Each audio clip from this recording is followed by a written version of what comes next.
Oh yeah, we about ready. We here. Never fear, Coach Cole is on the way. I was running a little late, guys, and I apologize for that. You know, with the bishop on the team, he's a stickler for time, so I can't be too late.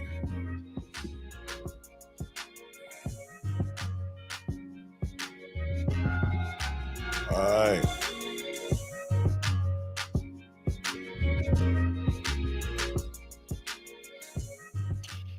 Oh, well, with no further ado, this is HBCU Coaches Corner. I'm your co-host, Rocky Miller, along with my very special co-host, the bishop, the detective, the coach, Mr. Campbell. You're everything but an undertaker. Hey, man, listen, we just ain't got certified in that yet. Hey, man, that's a bulletproof job right there. Absolutely. Hey, and in our age group, they dropping like flies, unfortunately, my brother, man. So you called me and checked on me today. You hadn't heard from me for a few hours, man. And so you reached out and checked on me, man. I appreciate that because, hey, like my mama always say, life can change in the blink of an eye. Man, so I appreciate you guys. Real quick. Go ahead. It can happen real quick. Absolutely, man. Hey, man, like I say, it is exciting. You know, we're going to talk about some things, but one of the great things, man, listen, and I'm just going to put this out there, man. Shout out to Alabama State with the game-winning shot by all SWAC player, Amar Knox, with 1 second left on the clock to go to, hey, man, to the round of 64, man. They said they're gonna keep dancing. They're gonna keep dancing, and they're gonna play Auburn. So up in Lexington, Kentucky. So hey, man, shout out to Coach Madlock, man. He said, "Listen, this is the type we built for this," and he showed once again, man. This is their, I believe their 4th win with under 5 points or less. So man, boys know how to do it in crunch time, man. So man, shout out to Alabama State, man. And like I said, we're looking forward to all the rest of the HBCUs. You got Norfolk State, men's and women. And then you got Southern women that's going to be doing some damage. So, man, we're looking to make some things happen. So we're going to talk a little basketball tonight and everything. Wait a minute. King Rocky, you can still hear me, right? Yeah, I still hear you. You just froze up with your mouth wide open. So I don't know if you shut your camera and restart it, however that go. Yeah, my camera I don't know. But anyway, I'll tell you what. You're still kind of locked up there, but. All right, well, let me bounce out and I'll come right back in and we'll keep talking about it. Okay. Right. And all right, guys. I also, I want to let you guys know that our guest has logged on and he is in the green room and ready to go. But I also wanted to point out a few things, a few SWAC updates that I saw come about. I want to shout out to the Rattler, Marquise Bell, getting a second contract from the Dallas Cowboys that officially makes him a millionaire. Hey, and y'all Rattler fundraisers, don't hit him up. Let him enjoy his money a little bit before y'all hit him up for a donation, okay? I know how y'all Rattlers are with y'all soliciting donations. So let him enjoy his money a little bit. No, man. He already got that letter. That email came as soon as he signed that check, man. That's like, listen, he an alumni now, man. Listen, when you become an alumni, hey, man, it's part of the duty, man. But, you know, that brother represents FAMU so well. We're so proud of him.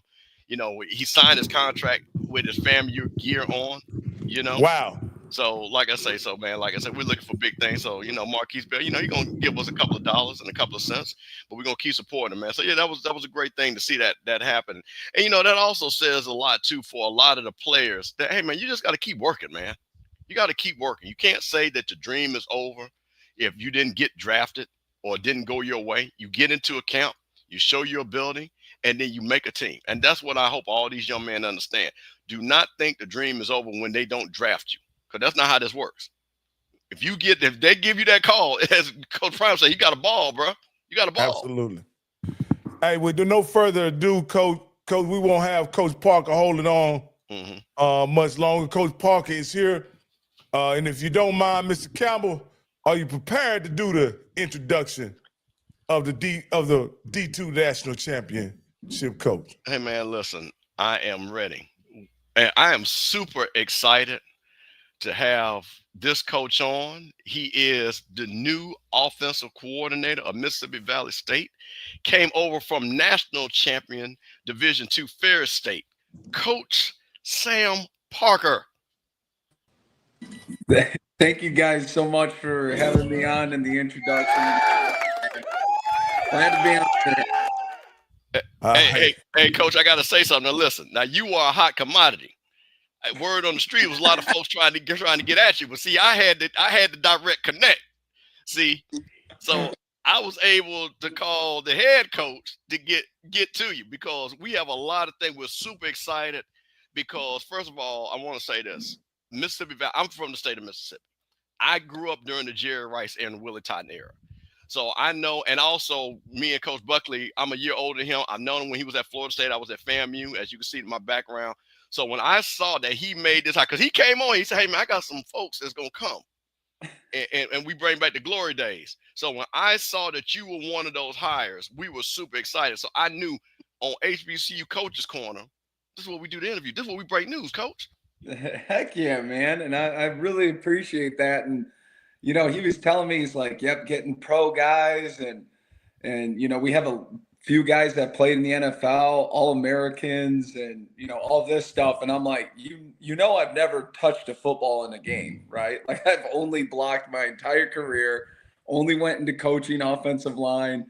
And, you know, the level of respect and appreciation that he's given me and really everybody in the HBCU and the state of Mississippi and everything. Like, I've won 3 national championships at Ferris State. I have not received this much like gratitude and appreciation at any point.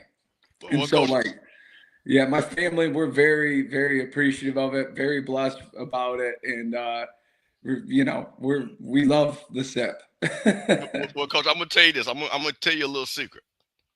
Once you get with us and come to the greatness of HBCUs, you always got a cookout pass, so you ain't got to worry about nothing, Coach. You're gonna be getting catfish up there, greens, all that good food. We gonna take care. It don't matter where you go, Coach. Hey man, that's what we do. When you come to our house, you in our house now. So ain't no doubt about it. Ain't no doubt about it. And listen, I was 310 pounds at my biggest. Right now, I'm 220. I want to get a little bit lower. I am dieting and living a healthy lifestyle so I can eat all the fried food, all the barbecue. Finally try some oxtails and neck bones. Staff laughs at me when I tell them I don't even know what it looks like. Yeah, that is awesome, Coach. That is awesome. I'm gonna let Rocky get a couple of questions in, and Coach, we're gonna get you started on this. No, sure. Coach Parker.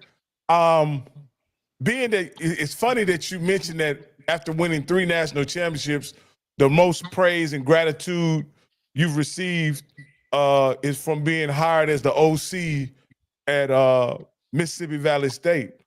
With that being the case, I don't know how familiar you are with HBCUs before you came, but do you clearly understand the gratitude and appreciation and what it means to the people inside the HBCU ecosystem to be a ball coach and be successful at this level? You know, kind of like I hope that I'm a blessing and I pray to be a blessing. And since being down here, I feel like I've received more blessings than I've given out. And I know that sounds pretty wild, but like being down here and just how everybody has accepted me and brought me in, like, you know, I think I'm the only white coordinator in the SWAC. There's not too many of us. And so I felt like that would have been, you know, a little bit of division with players and community, and as well as, you know, the program. And at one point I had a staff member tell me, he was like, you know, you guys brought it up, like hot commodity and people, you know, trying to get at me and stuff. And I'm like, I haven't seen any of that. Nobody's ever taken a chance on me. I've only had a couple of job offers, you know. I've been a part of some, you know, long interview processes without a job offer, but Coach Buckley saw something in me and he decided to take a chance on me. And, you know, every day I'm breaking my back and busting my butt to help out our program and really make HBCU proud. You know, I want to have an offense as prolific as the Satellite Express back with, you know, Willie Totten and Jerry Rice and Archie Gunslinger Cooley calling it. And, you know, that's kind of the tradition as a first-time play caller. Man, like you're walking into this and there's that history around and you're in the birthplace of rock and roll. It's like, you know, it'll be very hard to make conservative calls this year. I can tell you that much. Well, Coach, it sounds like you've done your homework and you understand the history and tradition that you're a part of now. The fact that you're a white coordinator, I'll just tell you this: you may be the only one now in the SWAC, but there's a long history of recent history, at least, of white coordinators being in the SWAC. So that won't be any mistake. Coach, I can assure you this, and I'm coming from outside the SWAC as well, so and covering the SWAC, I'll say this, Coach, you won't get any ridicule because you're white in the HBCU ecosystem. You'll get ridiculed by them L's. Them L's is what it gets you.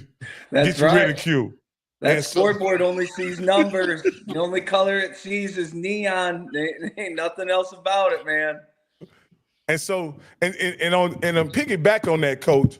I just have to ask you this: before you got the call from Coach Buckley, how familiar were you with HBCUs? I will say I had to be one of the few people in West Michigan to have the HBCU football game on the PS2. So I played that quite a bit. When I took a trip to Florida, I think I was in middle school, they had a bunch of t-shirts for sale. So I had a FAMU t-shirt. I had a bunch of HBCU teachers. I thought they were fake schools, to be honest with you, being a young kid. And so I had, you know, no awareness of it. And there's like pockets of football. Like I'm a diehard football guy. And there's these pockets of football around the country.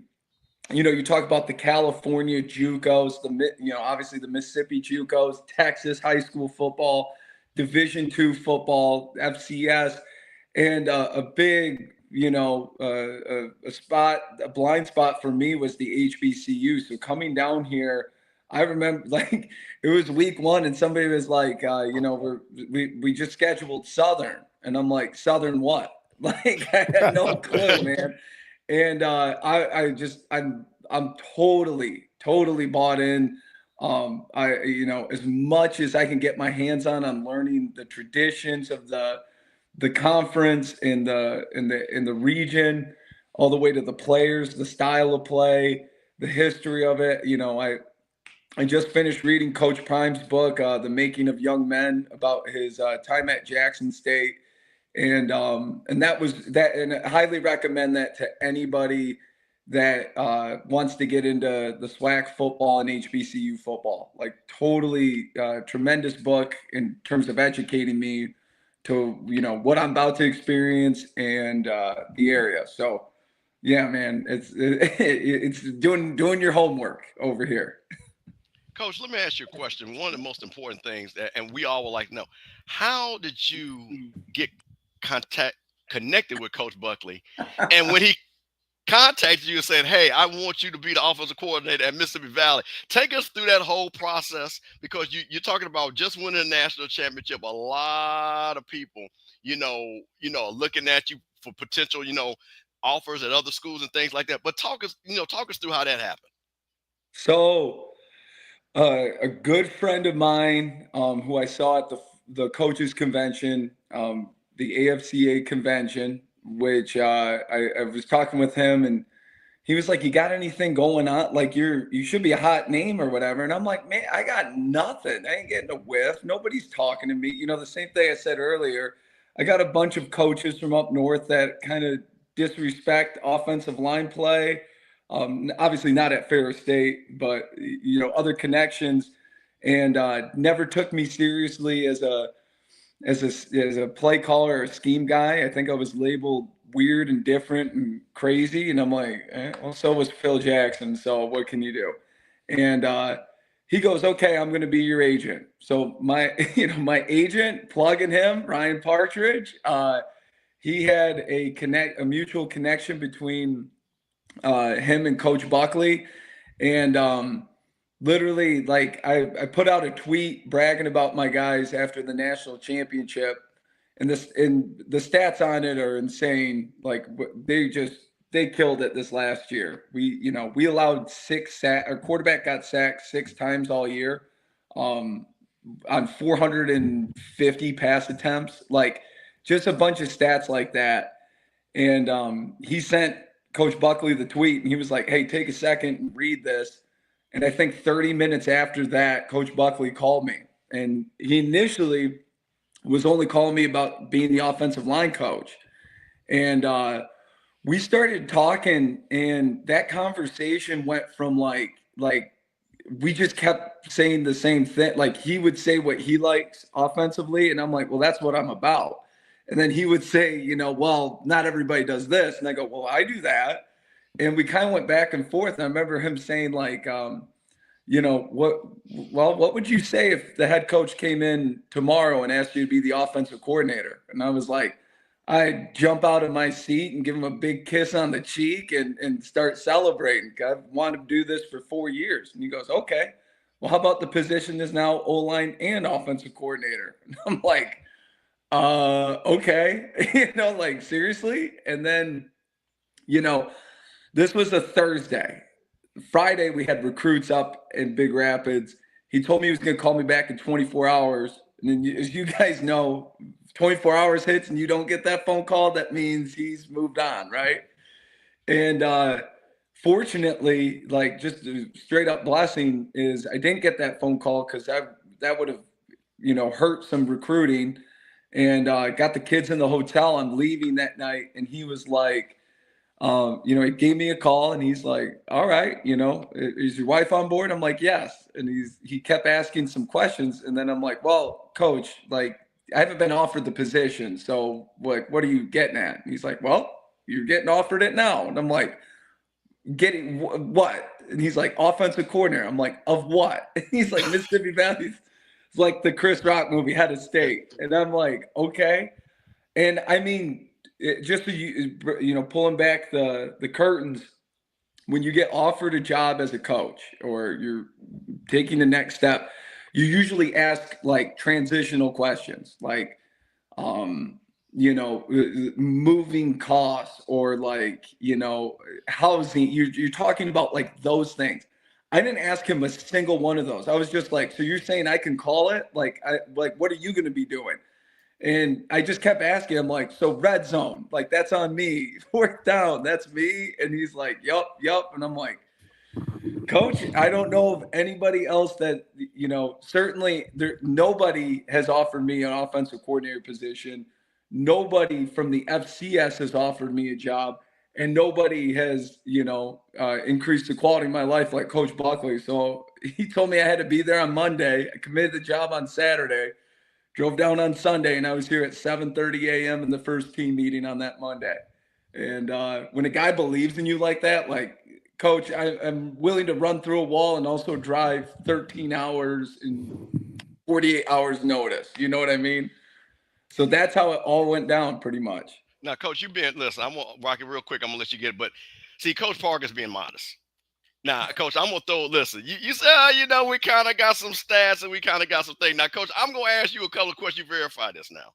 Sure. 490 yards of total offense. 263 yards rushing. Yeah. 227 yards passing the game.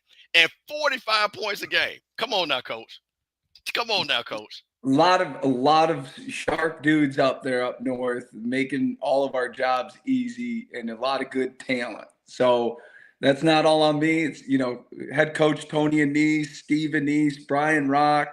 And also too, I was at Ferris for 9 years, and the head coach was my head coach when I was a player there. That's how I got my job there. And so our staff had a lot of continuity and chemistry. and we were able to really feed off each other, much like you're playing in a rock band. We didn't need to say nothing to move to the next period or the next thing. It was a lot of routine that was established. And the only thing I saw myself as was kind of like, because everybody is a quarterback guy. Everybody's a quarterback. Like my staff down here, Arlo Henderson, Jaleel Malik, Kilpatrick, and Grant Sims. They've all thrown for 200 touchdowns and all this stuff. So how they see the game is so opposite of me. I'm an O-line guy. So what do I want to make sure? That we block effectively, that we don't, have bad snaps and turn over the ball and have false starts. So I'm kind of, as I always view it, I feel like I'm the contractor for these guys to come up with these crazy designs and stuff, and me to be like, all right, this is how it's going to work. So that's kind of how we all pieced it together, and the outcome, is a lot of points and a lot of yards. And I appreciate those kind words. Coach, I hadn't watched a lot of Ferris State football. I'm going to be perfectly honest with you. But I did watch the national championship game, right?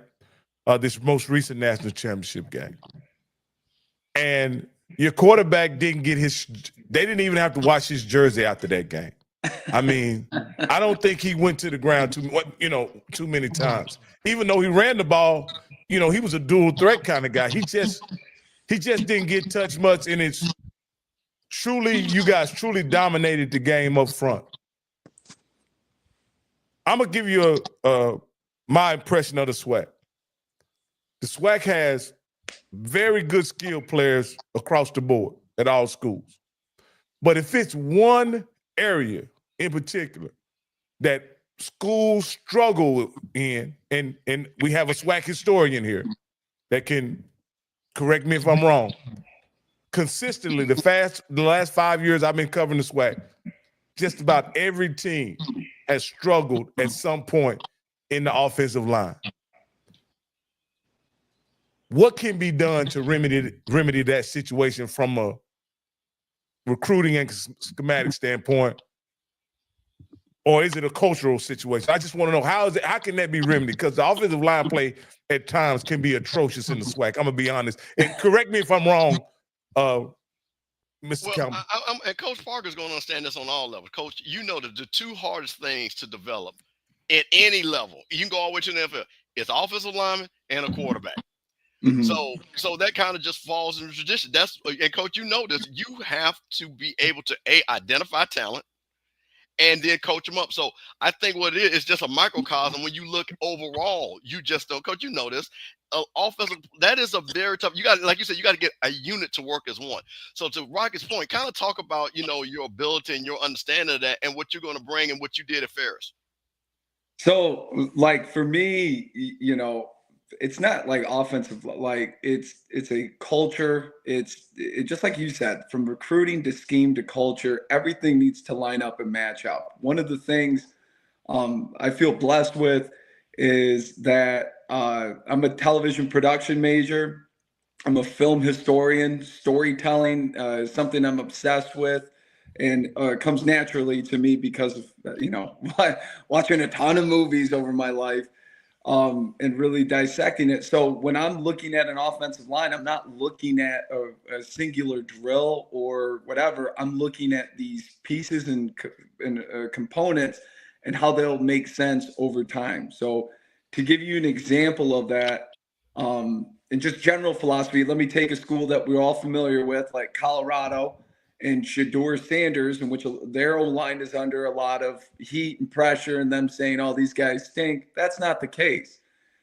Number one, your scheme needs to reflect and support your strengths and eliminate your weaknesses. Don't hide your weaknesses. Get rid of them. Just don't even use them.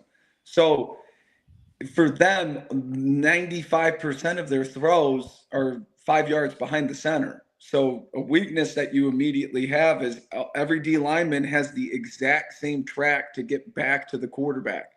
So just general football philosophy for me, you got to change where the quarterback's releasing the ball. Same thing with like punting. Like that's why you have rugby style, so you can get outside so they don't have the same landmark and aiming point. And And then how we do, what we do off of that should be run game based. So if we want our quarterback to be booting out and stuff, what is our run game to that? Because defenses either have to play the pass or the run. So if they're playing the pass off your boot, you hand the ball off. They're playing the run, then you're booting out and getting the quarterback moving. And so when it comes to your O-line, I think every O-line coach, every O-line coach in America knows what it means to be selfless, knows what it means to teach culture, and knows what it means to to deal with having 5 kindergartners take steps in unison. And that's what the coach is. And so every group has something they're good at. Every group has something they're bad at. And what they're bad at, don't run unless it's a contingent standpoint that they're giving it to you and you don't need to be good at it. And make sure that what you're good at, that you can run that you could run an entire game off of that. So, I've been, at Ferris, there's been years where we really didn't have an identity with a run game. And we were maybe good at like one play. And there's other years where it was the same deal, but that one play was the only play. In 21, we only ran inside zone. We played Michigan Tech, and that was the only run play that we had. But we were able to window dress and hide some stuff off of it, and ended up scoring, 40 plus points. But I really think when it comes to O-line play, from when you evaluate a player, you pick something that is a trait that you feel comfortable coaching, and then you put that into your scheme and what you're doing, and then, move forward with that. And so that's pretty much what we're planning on doing here. Well, we had someone take an exception to me saying atrocious. And so I'll say this, Coach, in this regard. I've seen in the SWAC offensive lines get completely broke down by just one blitz concept running over and over and over again, and it completely breaks down their the ability to be effective offensively. Whether it's a double A gap blitz, where it's bringing somebody off the short corner, off the slot. I've seen it over time and time again break down protections and completely unravel what I would consider a pretty decent offense. But because they found one thing that can work, they do it over and over and over again. And so I don't know, I'm not an OC. I'm just a football nerd and a guy that loves football. But when that happens, I don't consider that. To me, the biggest aspect of offensive line play is being able to adjust to protections and alignment.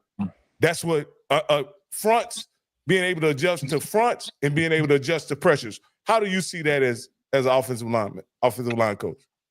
So you need to have rules that are flexible, that allow you to make quick adjustments, that keep guys going to the same spots. You're always going to sacrifice something with your rules.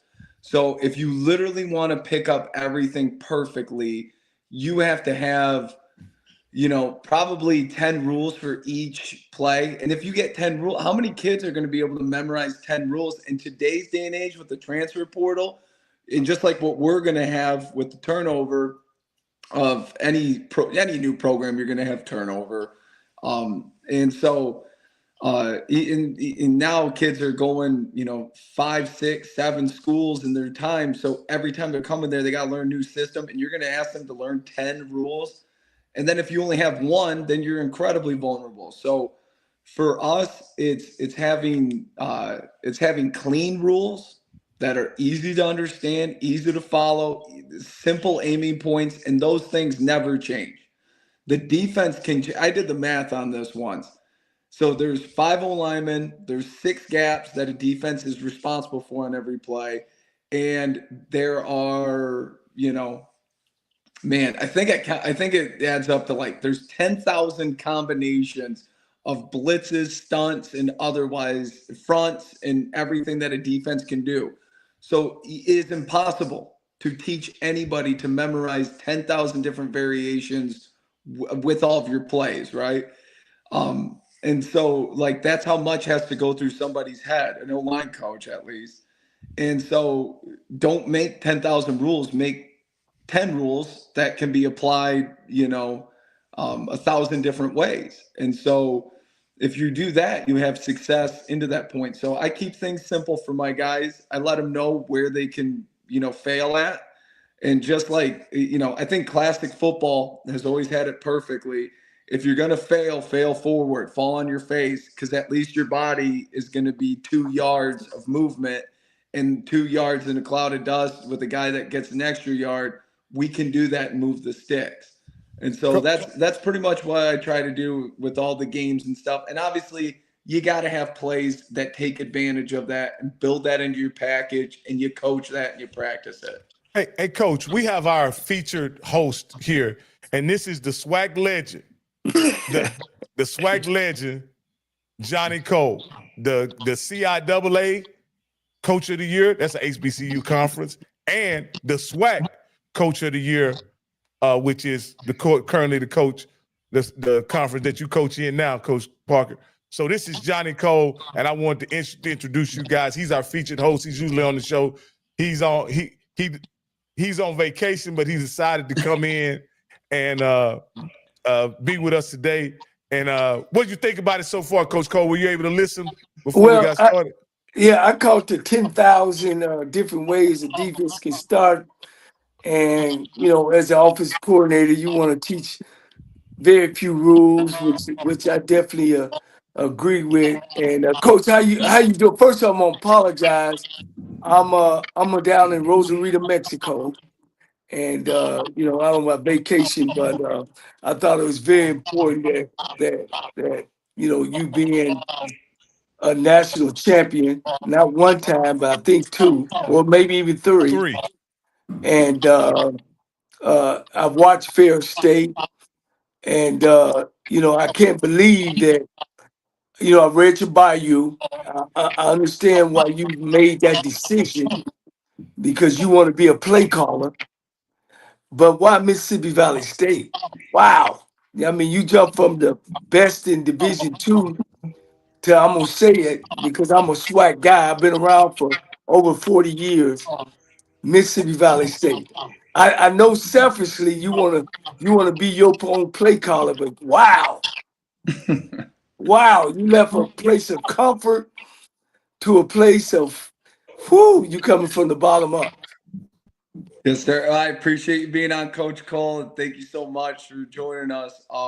But yeah, like that was Coach Buckley's number one concern. He's like, well, my biggest concern is you've never left West Michigan. And I go, Coach, well, I'll be honest with you. I think the biggest thing I need to do to grow as a coach is to leave West Michigan. And so to go to a state I've never been before, to work for a guy who I never met, like all of that, a lot of your body and whatever's inside of you is like, dude, what are you doing? What are you doing? But I believe that you can train your faith. And I think in order to train your faith, you got to take leaps of faith. And there's only 2 outcomes, or there's 3 outcomes that can go with it. Is 1, you don't make the jump.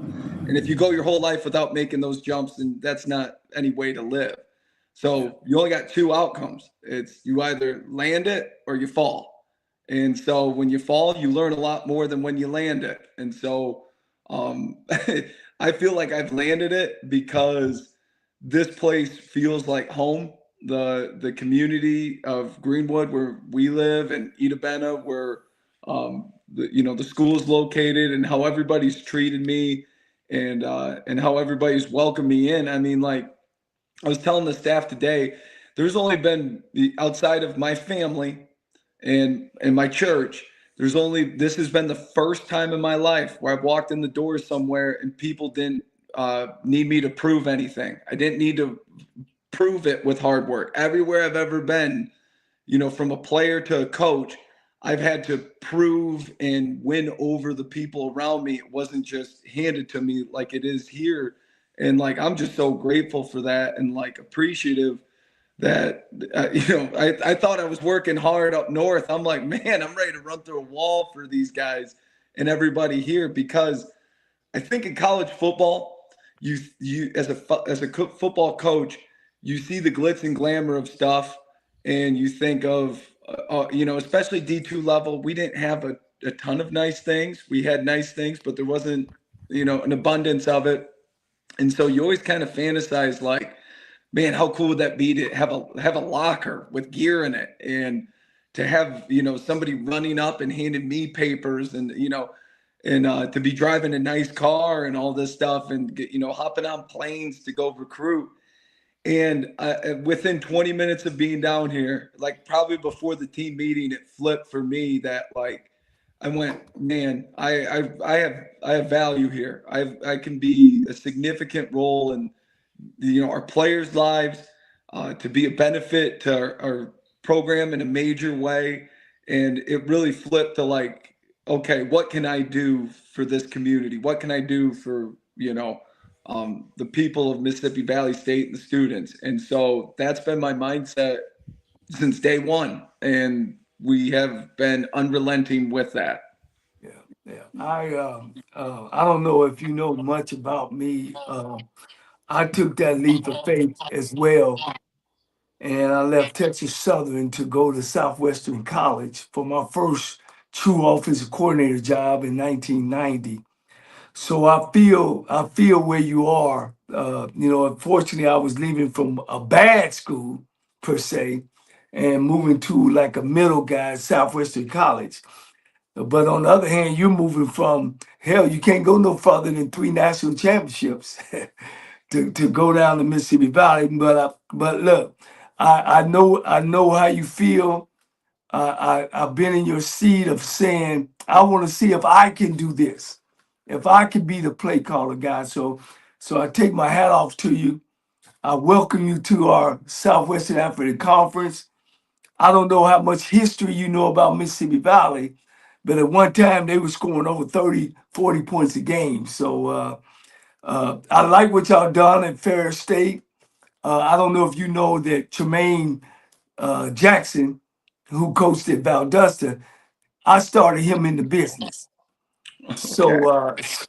So with y'all whooping his butt, I take my hat off to you guys on how much of the offense that y'all have done at Ferris State that you gonna also implement to Mississippi Valley, and of course I got some other questions behind that. Yeah, it's, I've always believed in this, and I still believe in this the day till I die. But you win with people. And so when you put it in that perspective and you think about calling a game and stuff, it's putting the ball in your playmakers, your decision makers, and knowing when a guy's getting hot, when a guy's getting cold, and all those calculated things that come from your gut. It's not staring at a call sheet and looking at this, perfect play here or there. It's looking at the game and seeing it that way. And so Coach Cole like that. yeah, that's how I am, man. That's how my head coach was, who was he's putting up all those points. So seeing that, that's what I feel comfortable doing. And so it's hard right now, because, with the lack of numbers we have on the roster and how many guys that we're trying to get in and all that stuff.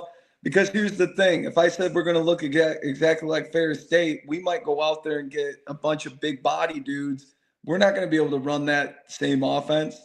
And me being an O-line guy, maybe I want to get those big body dudes, and we can't run those plays because we got a bunch of small dudes on offense. And maybe because of, our quarterback situation, maybe we don't have the quarterback to make the same plays that our number 4 did, Trinidad Chambliss up there did. And so all of those things are variables. If you go into this with a concrete, I'm not changing my vision for nothing, you could be in big problems, especially a first-time play caller. So my thing is, okay, the best, and I was telling somebody this too, the best 6 dudes on offense are going to be on the field. If that means that we bring in 2 stud quarterbacks, there's not going to be a quarterback battle. There's going to be 2 quarterbacks on that field. If we don't have a quarterback and we need to, it's this, running the quarterback and we need this short yardage thing, I'm not hesitating putting a running back there to go get me those yards and building plays and scheme around our playmakers. That's my job, to enhance what they do. So if we got a guy that can really tote the rock and be explosive, well, it's easy for a defense like if for a running back, if our running back is a huge playmaker, well, you kind of know where he's going to be every play. Same thing with your quarterback. But if you move him around and you do, go into some other formations and stuff, that you're going to have a corner, standing out there at the field receiver guarding our quarterback as we're running power down their throats, or you're going to have a mismatch somewhere else. So, to kind of give you a broad stroke of it, that's what we're going to, kind of look like. And so I would say, as many personnel variations and formation manipulations as Penn State has, with the absolute violence and carnage of the Army cadets. Yeah. That's what you'll kind of see. Yeah. Coach, again, I know you probably don't know, but you're a Michigan guy, huh? Yes, sir. I figured that's why I really didn't like you much, because, I'm an Ohio State guy. No, Hey, I was just nobody's kidding. perfect, and that's why we all got to go to church on Sundays, man. Hey, I was just kidding with you, Coach. I'm from Dayton, Ohio. Coach. Look, I'm loving it. I really, I truly understand. And I was a coordinator for Tennessee State and Texas Southern and Lane and Alabama State, and put up some great numbers. And my philosophy kind of sits with your same philosophy. Um, when you headed down the Mississippi Valley, down to Greenville and Greenwood, and of course you said in Edabina, have you had a chance to go down and kind of scout everywhere, or is that where you are now? And when does spring practice start? So number one, when you say scout, do you mean like scout the food down here or scout the players? well, let me give you a lead on the food. It's catfish. I'm also, I didn't tell you, I'm a HBCU Gold TV football analyst, and I've had you guys several times. And of course, I kind of know the roster. You guys lost the quarterback. Y'all lost the top wide receiver. I want to know you had a good tight end there. I can't call his name. I was just wondering if he's still there. You lost kind of some of your top players there as well. And that's like kind of the thing is it's like that's the previous staff's top players. That's the program from last year top players. And as we know in this day and age of college football, guys come in and guys come out. Right. And so we're very committed to getting quality recruits and dudes here. And I can tell you this, Division II recruiting in Michigan is hard. It is hard, man. You're competing all the time in recruiting battles.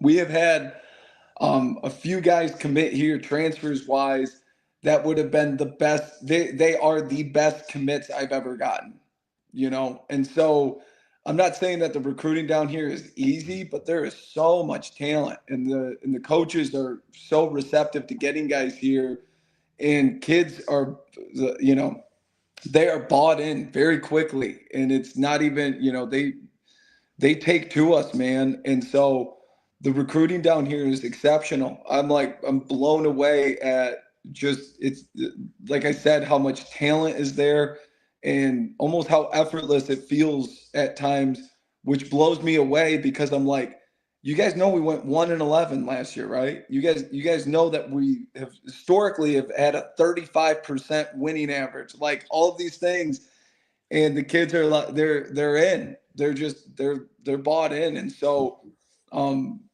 excited to see how the talent that we're getting when the portal opens in April, and filling up these spots of other guys, and everybody knows the guys that are returning. We've got some quality players that have great game experience, but it's a new era. So everybody, you got to prove it. Like, I don't know, I don't know any of those accolades. I don't know how you did last year. I know what I see today, what I've seen you develop from and grow to, and what I'm projecting you to be in terms of my evaluation. So, and that goes to the same for all the guys that we're bringing in. Like, hey, fellas, including myself, nobody's earned anything here. You know, it's a fresh start. It's a new era. We got to earn it now. Hey, Coach, I love your attitude, Coach. You haven't mentioned one negative thing about Mississippi Valley State. If I didn't know any better, Coach, I think you're coaching at Michigan or Ohio State, Coach, the way you're smiling and the way you're talking about the Mississippi Valley program, right? So yeah. Go ahead. So let me ask you this here, Coach. You came up, one thing I've noticed the last 3 years about HBCU football is that we've had some guys transfer from the D2 level, come in the SWAC and the MEAC, which is another HBCU conference, and been impact players coming from D2. So I have to ask you this, Coach. I have to ask you this. Coming from a national championship program in Ferris, is there any guys up there that can play in Mississippi? I will say this, the 24/7 sports, the rivals ratings, the star ratings, a good coach will tell you to, you know, throw them out and shove them up the, you know what, like they don't mean anything. You're going to see guys in the NFL that played at the Division III level, the JUCO level, the NAIA level, the Division II level. Like, if you can play, you can play. And so, you know, Division II, like, yeah, it's not surprising because you're getting dudes that were overlooked, under-evaluated, or had nowhere else to go. And it's a little bit similar to where I'm at now. There's not a huge, you know, gap with the talent level whatsoever from where I'm leaving to where I'm at now. You know, we had some serious dogs up there.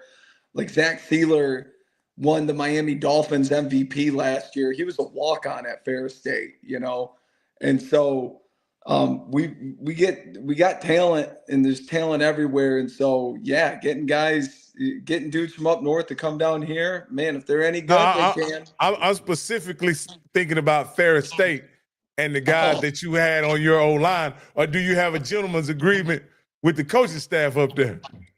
Oh yeah, like you know, I don't know how guys go to sleep at night, like poaching and stealing and going behind anybody else's back. Plus, the biggest thing I love about this place is you have to want to be here. Nobody's gonna hold your hand and put your bags on the bus and make sure you got all your stuff. It's like, you come down here, you need to love football. It trims out so many guys. And so if a kid wants to be here, they're going to contact me. I'm not going to be beating down their door to play at Mississippi Valley State. And also, too, Coach Buckley ain't about that. He was looking at me sideways when I was talking recruit. And he was like, don't be selling something. Don't be selling something. And I'm like, oh, we can recruit how we feel. And he was like, yeah. And I'm like, okay, Buck, I can roll with that. And so we ain't kissing anybody's butt. And so guys, so you want to know, guy from Ferris, he wants to come down here. Yeah, all he has to do is call me and clear it through the head coach. And if he passes those two channels, then maybe I'll think about it. Yeah. Man, Coach, I got to ask, guys. I know y'all got a lot of questions. I got to ask, man. I got to ask. How can an offensive line coach, an O-line coach from a national championship team, how did this happen? You Were missed you it. looking You for missed it? it, Coach. Did I miss that? Yeah, we got You All gotta right, well, watch then the let's, replay. You have to watch Yeah. the episode. Yeah. Then Watch let's- the episode. then let's move on then. Okay, I'm fine. Yeah. I'm fine with that. Oh yeah, we had to get that out. But Coach Parker, let me ask you a question, because you are an online coach, and one of the biggest things, and I know we talked to Coach Buckley, is about, like you say, there's a lot of talent in the state of Mississippi, a lot of high school talent, but there's also some opportunities in the portal. So what are you guys looking to do from your, just looking from an offensive line? And again, you're the offensive coordinator. I guess you could talk overall your philosophy. Hey, because and what I'm hearing is a lot of coaches. And I'll say SWAC coach. I can't speak for anybody else, because we had another coach on say, hey, I'm not going to be selling those Cinderella fantasies around here. If you want to come play here, and I like that, because our schools have enough for you to say, if you come here, you're going to be here, you're going to get a great education. But I want to ask you about that, talking about your recruiting far as looking in the portal, getting guys that are reaching out to you, and also recruiting high school players. So what is your philosophy of recruiting those players, like I say, offensive line, and like I say, quarterbacks especially, and going forward? I'll tell you this much. There's one thing that guys that evaluate offensive linemen and certain people like that I'm not the biggest fan of when it comes to line is they'll say, how athletic is he? How does his feet move? How does, he looks like a very natural runner. And I'm like, ain't nobody going to be asking those questions on 4th and 1. They're going to be like, how bad is this dude? How tough is he? How strong is he? How, like, is this dude scary? So those are the guys I want on my own line. I want dudes when I walk into, any situation, I'm like, we're safe. We got the starting 5 behind me, and they're tough and they're bad guys. You know what I mean? And my job is making sure that they're that they're normal humans off the field and have growth and have goals and are able to get to that point. So for me, I want to see KO shots. I want to see the explosion on tape. I want to see pop coming off the ball, helmets getting knocked back, that old school football style. And to be honest with you, for me, in terms of recruiting, your tape is it just gets you in the lobby. It just gets you a ticket at the deli. It doesn't mean that, like, okay, we want you here. It's like, yes, but now we begin the recruiting process. And I want to know your character. I want to know if you're able to handle my competitive intelligence, my emotional intelligence, all of those things that it takes to be a coach, especially at quarterback. And I want to make sure that you're checking all of those things off the field. And as recruiting goes, you can have one guy that doesn't hit any of those, that maybe doesn't even answer the most important question of, do you love football? Like, you have to love football to be a college football player, period. Anywhere in the country, if a kid played college football for a year, that means he was up at 5 a.m. to go to weights, to have somebody yelling in his face, that he, did all this stuff. And so if a kid doesn't love football, he has to be an incredible specimen on the field, and you can only afford one of those guys per position group. So what you're going to see from us is a bunch of guys that love football, that are competing at a high level, that are disciplined with the parameters they're given, and they care about winning and losing. I'm not like like somebody said, like, the winning is everything. Winning is the only thing. Like, do you have to win at everything? And I just thought to myself, I was like, no, I don't have to win at everything, but that doesn't mean we have to stop playing until I get to win. So, if I go 1-11, I bet you that one happened on the last point or whatever. And so that's kind of like our recruiting model to that point, is getting guys that want to compete and have heart and all that stuff, more so than their talent on the field. Like, we'll help and enable your talent and eliminate your weaknesses and get you to where you need to be. That's what coaches do. But if you got guys that don't even want to do that, then you're over. Like, you got a wasted roster spot if that's the case. So in other words, Coach, you like nasty offensive line. That I do. I really appreciate the nastier the better. And I don't think that you can have – I'll be honest with you. When I think about the best offensive lines that have ever played the game, or the ones that you think of, nasty is definitely an element to it. Like that's the separating factor. You can name a ton of guys that were athletic in space and did that stuff. But to see 5 dudes like greasy, like, look at the Eagles. They won a Super Bowl on a quarterback sneak and nobody can stop them. Why? Because they're nastier and they're willing to get in the mud where other people are not. And I guarantee you, if you went to a Philadelphia Eagles practice, you would see them practicing the tush push and, like, with relentless, violent effort. And then their O-line coach being like, great, chill out. We're going to go to pass pro. Take the rest of the period off, darn near. Coach, and I'll let Coach Cole and Campbell get up here something. You just said something about ability. And I remember listening to Coach Saban in an interview say this. I don't want to know what you can do. No, this was Coach Tomlin. Coach Mike Tomlin said this. I don't want to know what you can do. I want to know what you're willing to do. Because what you can do is not important, but what are you willing to do? It seems like that's what the kind of lineman you want is. You want guys that are willing to do whatever it takes to win.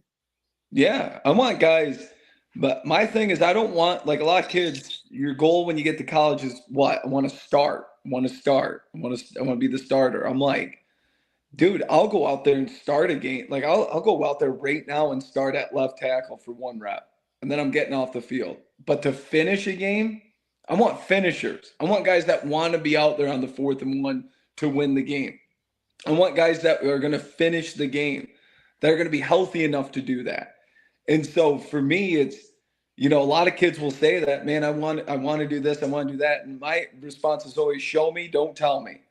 Now you can tell me how you're going to show me, but you got to show me. And it's not just one day, it's every day. And then you start building that momentum and consistency with it. And then you become what's known as reliable. And then you become trusted. And so, yeah, like spot on. Like I don't want guys with potential. I want guys like, you can take all the talent, keep all the 5-star prospects, all that stuff. Give me guys with championship mentality that are going to outwork everybody. Because at the end of the day, that's the scariest team. The scariest team that you will play is you're like, man, like these guys are dogs. They look like you don't even care what they look like or how good they are. But literally every single play, they're fighting for an inch to yards. Now, Coach, this is the last thing for me, and then I'm going to turn you over to Coach Cole. This is actually a segue into Coach Cole. Coach, you're an offensive line coach. And much like Andy Reid and Mike Holmgren, and I even believe Bill Walsh was an offensive lineman, right? But amongst the offensive coordinator community, offensive line coaches aren't thought of as innovators or really effective offensive coordinators. Why is that? When you got guys like Andy Reid and Holmgren and all those, you can name tons of offensive, Kavanaugh, you can name tons of offensive linemen who are great offensive coordinators, but seem like they only mention the quarterbacks that play football as great offensive linemen. Do you see that too, Coach? I mean, that as offensive coordinators, they only mention quarterbacks. And we have a quarterback on the show that's also offensive coordinator. So maybe y'all can have a healthy exchange about offensive lineman coordinators versus quarterback coordinators. Yeah. Coach, shoot, man, Chris Kapilovic, O-line coach at Alabama? Yeah, he was at Michigan State for a little bit. I got to meet with him a couple times at a camp. Yeah, I got him in the business. He worked for me. So I know offensive line play. And Coach, you got a big job. And I know you're on your honeymoon right now. You're sitting back and relaxed. And as I said earlier, I've been around and seen Mississippi Valley State. I actually played against Jerry Rice and Willie Tye, who the stadium named after. Matter of fact, you look too relaxed. But I look, Coach, I'm loving it. If I was over there, I would hug you. I think you got the right attitude. But one thing you said about recruiting and recruiting championship guys, in that Valley, they've been down for years and years and years. Do the guys that you've met at Valley have that same attitude, or do you think you guys gonna have to do a even better job at recruiting? I'll tell you this much, okay? I had an interview with the school that went 1-11 last year. Well, Coach, that's every year in the last 10 years. No. This was a different school than Mississippi Valley State. I attract the 1-11s. I did go 1-10 my first year playing college football, so I do understand what it's like to be a part of a season like that. Where did you play at, Coach? At Ferris State. That's my alma mater. Oh, yeah. okay. So I went from 1-10 my first year, And I remember writing out in the form, I put down national champion. And I remember my coach telling me, like, I don't know about that one. And, you know, but like I told you guys, like, we just keep playing the game until I get it my way. And then we got 3 of them. And so, you know, I had this interview with the school, and the coach said, well, what if I told you that we would go 1-11 next year and 1-11 the following year, but I told you it was a part of our process? I started laughing in the interview, and I was like, that's not happening. Like, I'm not doing that. Like, I'm not entertaining this joke. I'm better than 1-11. I'm going to motivate guys for 2 wins if you don't want to. And that was the point. I knew I wasn't going to get the job offer. And I come down to Valley State, and I'm with Coach Buckley, and we're talking with somebody, having lunch. And, you know, I'm texting somebody, and I poke my head up in the middle of the conversation. He goes, honestly, if we add 20 guys, we're going to win the SWAC championship. And I looked at him and I go, yes, we are. Yes. Like, that's where I want to be, man. That's how I approach everything. I'm not coming down here to be mediocre or otherwise. Like, we're coming down here to be champions. And our entire staff, and I'm not joking, has my same mentality and has the same level of passion. And it's an incredible staff. Like, love our staff. And I always thought at Ferris, one of the biggest reasons that we were successful was we had good, honest staff continuity. And it's something that goes, and Coach Cole, you understand this, like, college football has a lot of creatures of the night that are a part of staffs, a lot of shiesty, not a lot, but there are shiesty guys, and there's snake oil salesmen, and there's people trying to win one over and all this stuff. And I mean, man, our staff is the most genuine, honest, humble, and hardworking staff. Like, I don't want to say that I've ever been on or all time or whatever, but like, everybody is rowing in the same direction, which, as you know, doesn't happen that often. So I'm recognizing it as like, man, this is lightning in a bottle, and we got to roll with it. And so we all, you know, and also too, I want to say, like, the incredible resumes on our staff, like Coach Clark, our defensive line coach and assistant head coach, like, he's been a head coach at other places. And so when he talks, I'm listening, you know, I'm like, because obviously, you know, I want to be a head coach someday. So here's the guy that's done it at 2 different places. Like, lesson to any young coach, shut up and listen to him, man. And so, you know, you've got him, and obviously Coach Buckley's got the most ridiculous resume ever. And, you know, Coach Mario Edwards, our defensive backs coach, played in the league for a while. His son is in the league now. And Coach Calvin Smith, he was an All-American for Bobby Bowden at Mike linebacker. And, you know, and he played as a true freshman for Florida State. It's like, it's just an insane amount of experience that's here right now. So when I see them, you know, recognize like what I'm doing is the right thing and vice versa, there's nothing more motivating. You're like, you know, a bunch of dudes' careers that I really respect the heck out of, and they're giving you up. You're like, all right, double down, let's go, baby. Yeah. Coach, you know, once again, and this show is about you and really not about me, but I can share those same thoughts because I was able to take over a 0-9 Tennessee State team. When I say 0-9, hadn't had a winning season in 9 years. An Alabama State team that hadn't had a winning season in 9 years. A Lane College team hadn't had a winning season in 20 years. And of course, Texas Southern hadn't won a championship in 40 years. And I was able to win a championship with all those schools.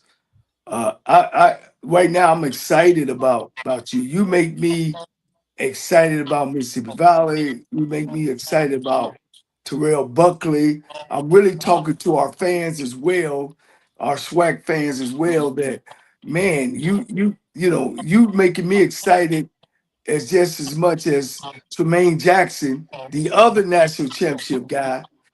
at Prairie View, man, that y'all really gonna get this thing mixed up. I think your attitude is right. Uh, how and what are you guys doing, or what are you guys saying, or making your players do besides the football part of making them champions? Oh my God.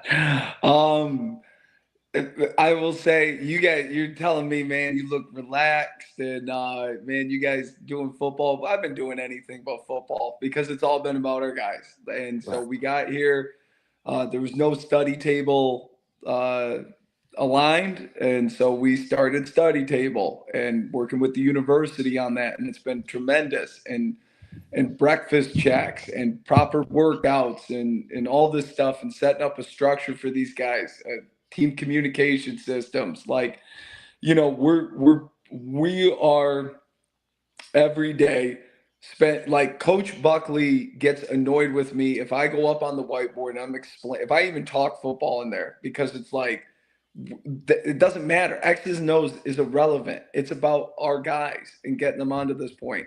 And I'm kind of looking back at him like, hey, dude, I've never done this before. So I'm trying to make sure I don't blow it for the team next year. Can you allow me to, do a little bit of this?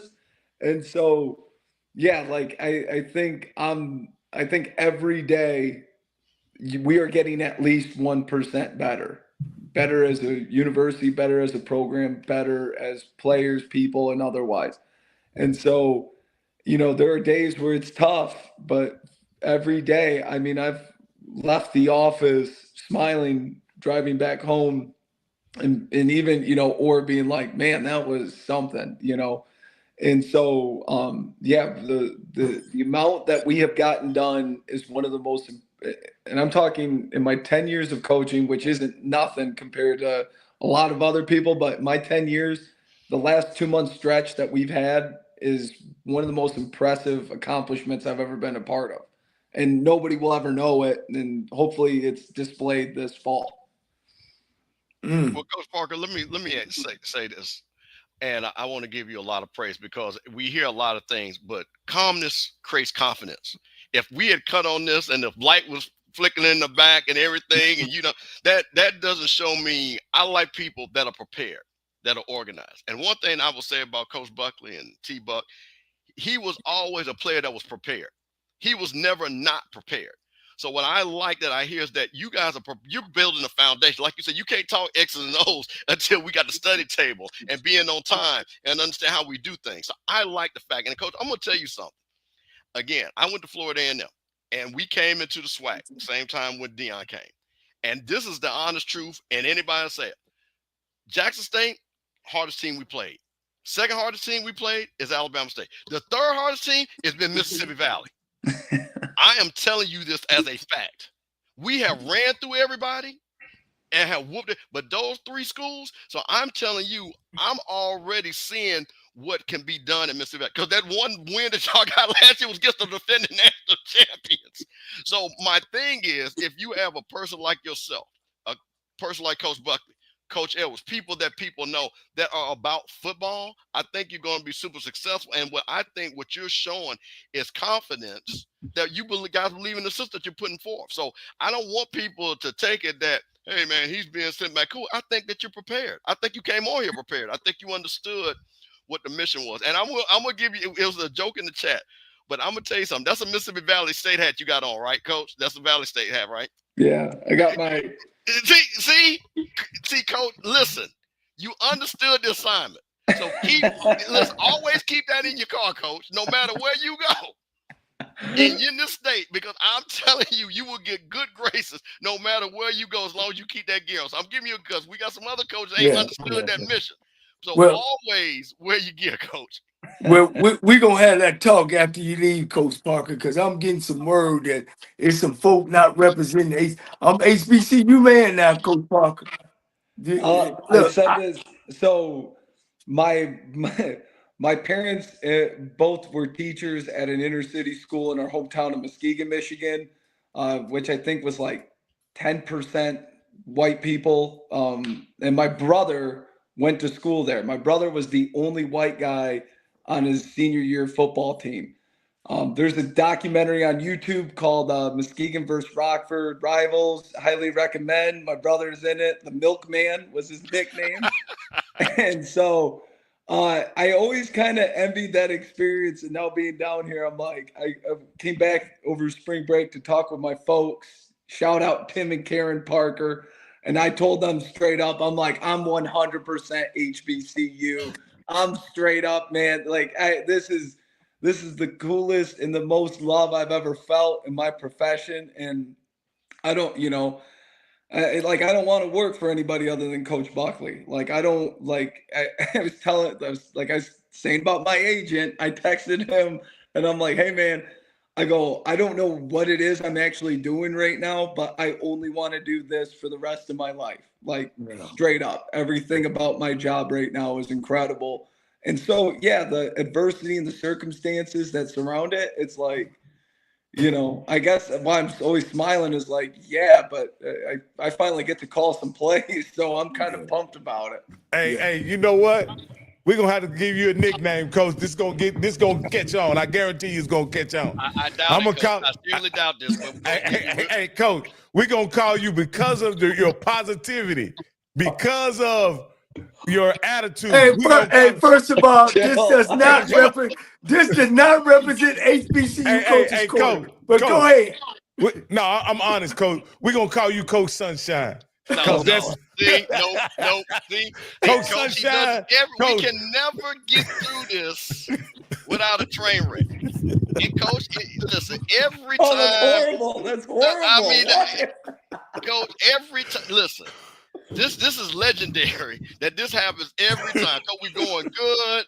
The vibe is good. You're talking good, and then this guy all of a sudden just wants to wreck the car. So, Coach, we're not going to call you that. No, we're not. Hey, Coach, I got a great headline.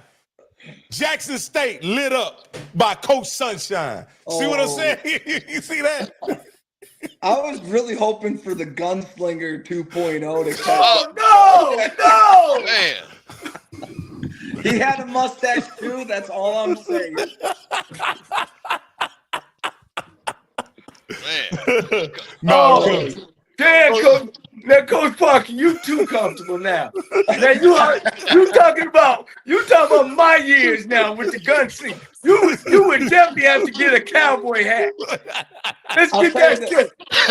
If I could coach without the headset on, I'd take one of those cowboy hats I got being down in Texas for the Natty and slap that on. But I was thinking about, I'm like, there's no functional way you can have a headset and rock that these days. And whoever does, credit to you. I can't pull it off. Hey, Coach, you may want. Hey, Coach, those were my years, Coach. Those were my years. Hey, I know a guy who said he called plays and he didn't wear a headset, Coach. So you may not have to wear one. And he's on the.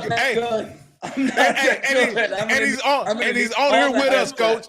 He's on here with us. Maybe he could coach you through calling plays without a headset. Well, what I can do, Coach, is to tell you what's going to come from that if you don't put them numbers up. That's one thing I can tell you, Coach. So Coach, I averaged 39.1, and 38.4. So if you ain't putting them numbers up, you better put a headset on.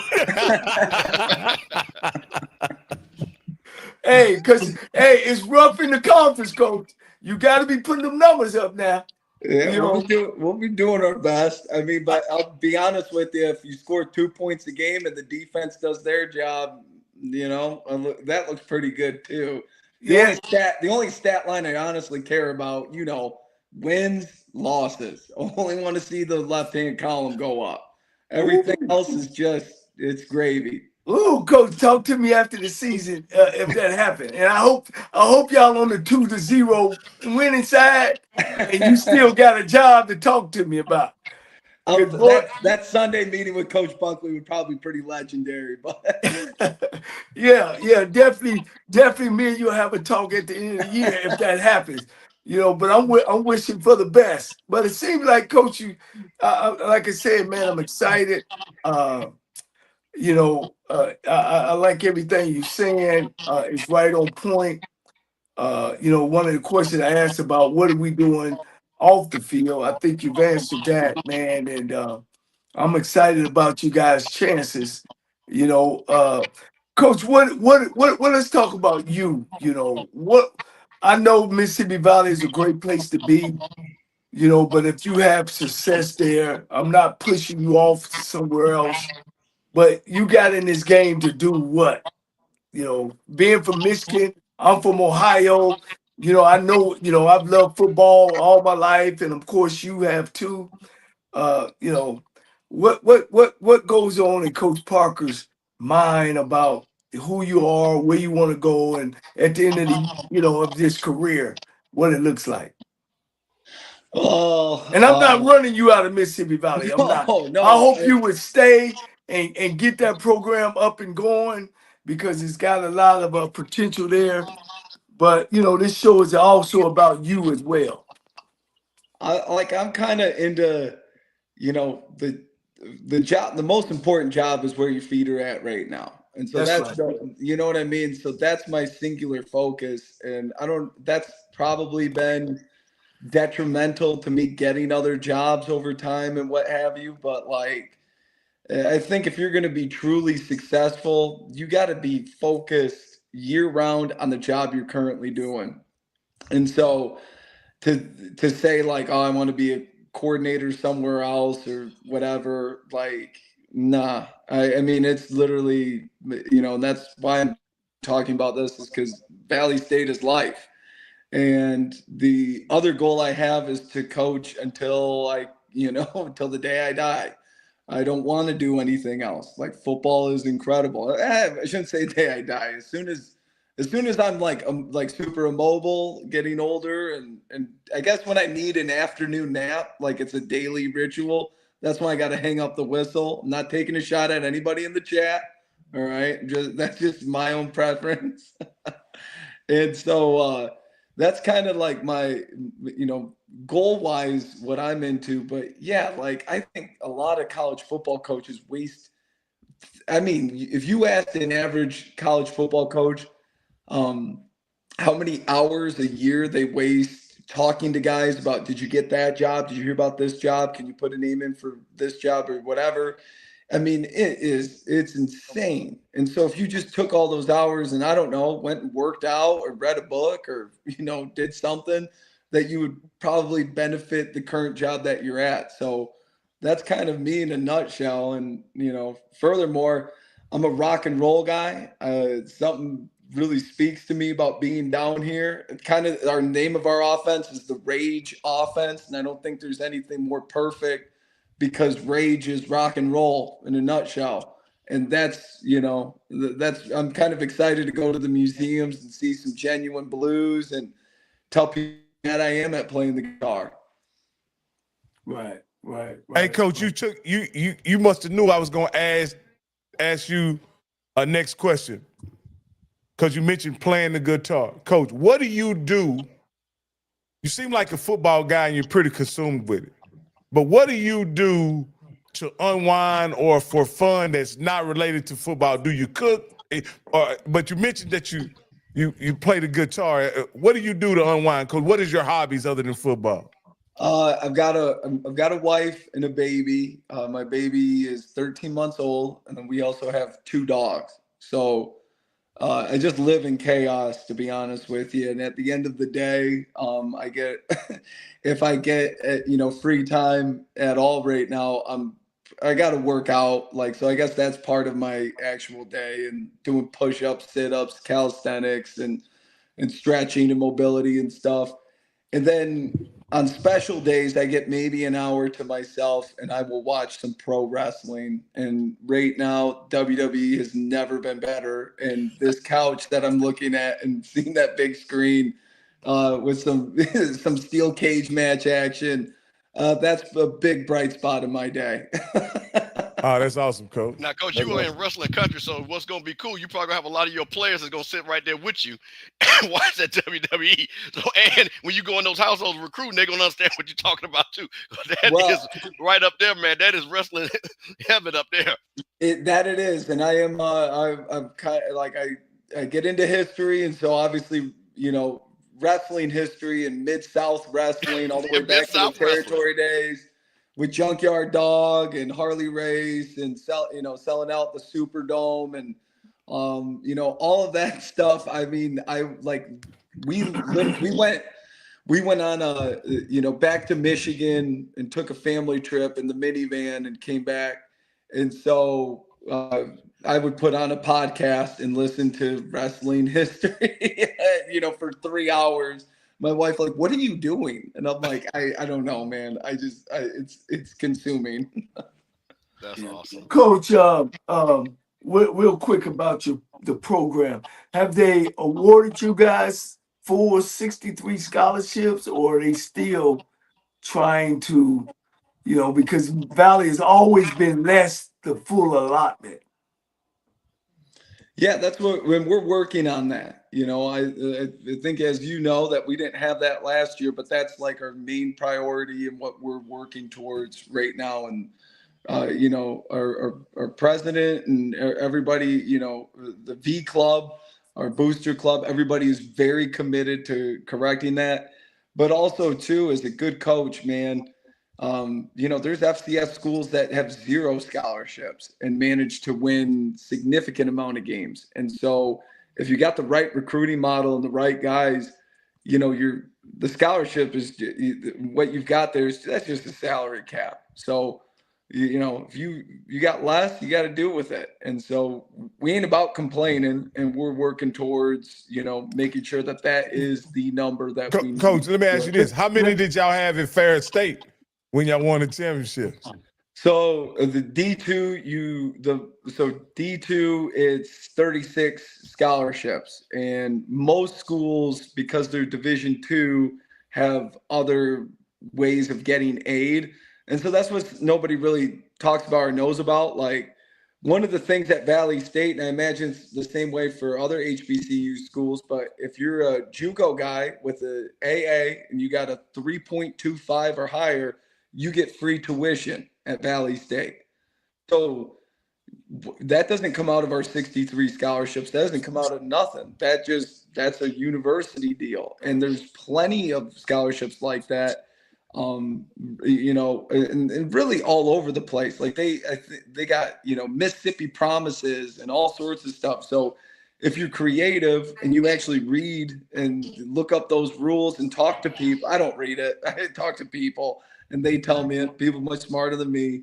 And so we had that at Ferris. We always were trying to figure out other ways of getting guys money to come in there, even to the point last year, I got my guys NIL money. It wasn't much. It was like $500, right before Christmas, selling T-shirts and pickleball paddles. I got some brand ambassadorships, and that was going to develop into something bigger, into which we could, give guys greater scholarships. And for the most part, if you're a Ferris State offensive lineman, like, you were on 5 to 10 grand, and it was 22 to go to school there. So I'm used to having no money, so it's weird having some to spend on guys. Yeah, I coached at Lane College, and it cost $13,000 to go there, and they gave me $125,000. So I had 7 scholarships, and we beat everybody except for one team. But the thing about having the 63 full is that, and this is a tidbit for you that you probably can take back. If you guys show that you got 63 full scholarships, then you're able to play the Division 1A schools and get paydays.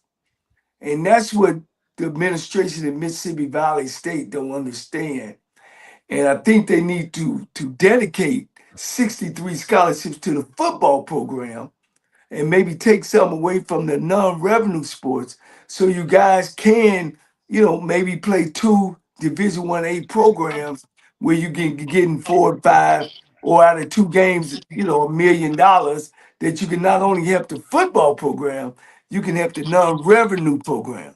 So I want to throw that out at you, that tidbit, and you can share that with Coach Buckley, because that's one of the biggest problems at Valley is because they can't get money games because they're not showing the NCAA that they can finance 63 full scholarships.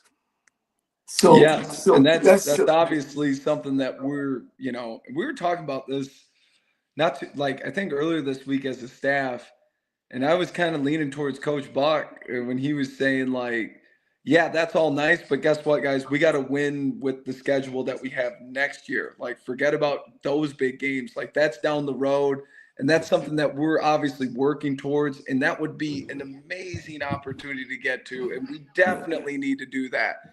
And any Valley people that are watching this, like, help us do that. But what we got to do as coaches and as team first, man, we got to win some games. Yeah. I know your athletic director as well. I don't, again, this show ain't about me, it's about you. But I just want to let you know how much involved I'm in. I also play SWAC basketball, so I played against your athletic director, Coach George. So you make sure you tell him if he worth his damn salt to go get y'all 63 scholarships. Tell him Coach Cole said that. Absolutely. Hey, Coach Parker, I'm gonna tell you, I'm gonna say this is what you do. Don't you say it. You just show him this video and say this guy has a message for you. So I'm gonna say you for that. That's what you do. Just show him this video. Coach George, get the goddamn football program 63 full scholarships so y'all can play some Division I teams, and that will help the whole athletic program out. That's as simple as it is. No doubt. All right. Y'all got anything else, guys, so we can let Coach Parker get to? I got one thing, Coach. So okay. A couple of things. So a lot of people are saying, hey, place that you need to go eat. I saw in the chat there's a place named Doe's that you need to go eat at. You said that you like to get taught. Now, Coach, you got to get on that blues side of the thing, because like you said, that rock and roll came from them blues. So I'm telling you, go one of them nice blues joints, Coach. You're really going to turn it out. You know what I mean? So give me that. And I got two things for you, Coach, that will help you be really successful. Get that pronunciation, because I think you almost got it with Itabina. and you got to get that down, Coach. Get that down perfectly. All you got to do is mumble it together. There you go. You got that. It's a wrap. And when you all play the school down the road in Lawrence, Mississippi, it's Alcorn, not Alcorn. Because I'm just trying to, I don't want nobody to flame me, Coach. Alcorn, no hole. The Alcorn. So if well, you say that, to make you feel better, Coach Parker, I mess it up too. So we Ohio, Michigan guys, and they've been teaching me for 40 years. It's called Alcorn. I always mess it up myself, so don't feel bad. Just work on it. There you go. Well, when I'm outside of the school and we're not playing them, I will refer to them as Alcorn. But the week that we will play them will be Alcorn. There you go, Coach. There you go. See, Coach, I tell you what. You know what? I'm gonna make sure we have you back on. just because I know that's gonna be a bar burner. Man, Hey, I appreciate that, Coach. Now, see, we already made news. Coach already let the gauntlet down. We Yankees, Coach Parker. We Yankees, man. I know it damn Alcorn. It ain't no damn Alcorn. Well, no, Coach, but we will. I want to tell you and tell Coach Buckley, we wanted, like I said, this is very special to me because, like I said, I know Coach Buckley. I'm from Mississippi, and we are looking for great things from you, Coach Buckley, and Valley, and we really appreciate that you took the time to join us. And, hey, man, listen, right before the season starts, we got to get you back on. So, you have your players there. You can kind of tell us what you're expecting. And then, man, we look for success other than when you play FAMU. Well, if it goes like anything like last year, you know what? Now, Coach, now I got to let you go. Now, okay. Coach, have a good night. Thank you, Coach. No, I appreciate you guys having me on. This was a blast. I can't believe that's an hour and a half. I mean, this thing went by so fast, and you guys are great. Love the show. Would love to be on anytime you'll have me. Yeah. Thanks, Coach. All right, thanks, Coach. I appreciate your time, man. And like I said before, I'm excited. You sound like you got the key to opening that door and get them glory days back at Mississippi Valley State. and also just make them competitive, coach. And I think you guys is on that right track. And good luck. And if I have your game, like I said, I'm an analyst of HBCU Go, and I'll get a chance to meet you and break some bread or have a good talk, man. So good luck this year, and I look forward to some great things. Appreciate that. Thank you so much, guys. Appreciate it. Oh man, that was a great interview by Coach Parker, aka Coach Sunshine. You know, No, like we're not doing that. We're not doing that. We're not letting you get that started. Because I'm not about to have the 40, 50 texts from the Valley people, the Jack State people, the people that don't like you, which is another 120 people. Say the numbers are up, coach. But Numbers are up. listen, they already texting me. They already on his neck, bro. They already know. So no, it's Coach Parker. Coach Parker, I can get with that. We're going to let the Valley people give him a nickname. We're not going to give him nothing. All right. Hey, but with no further ado, we got a very special guest.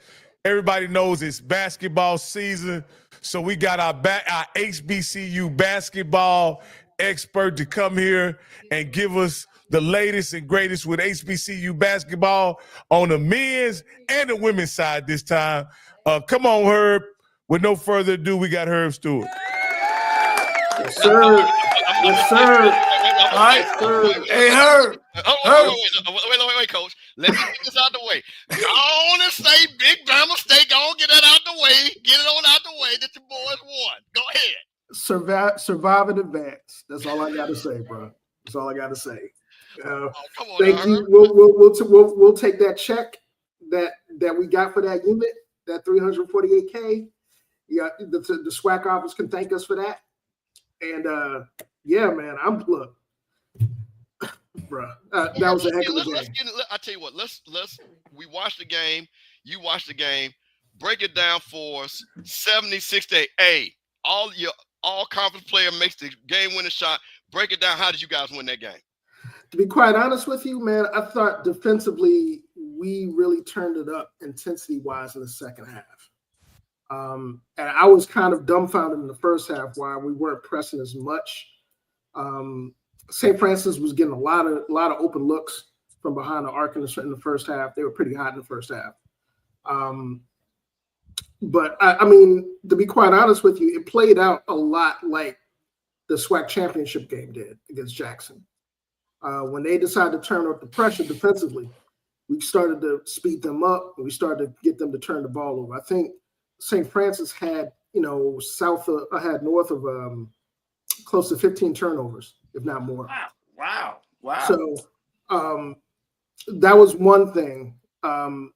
Plus, on top of that, second half offensively, because I'll be honest with you, St. Francis was killing us in pick and roll in the first half. That pick and roll action, our big men were like looking at the ball instead of paying attention to where the players were at, and they got a lot of backdoor baskets that way.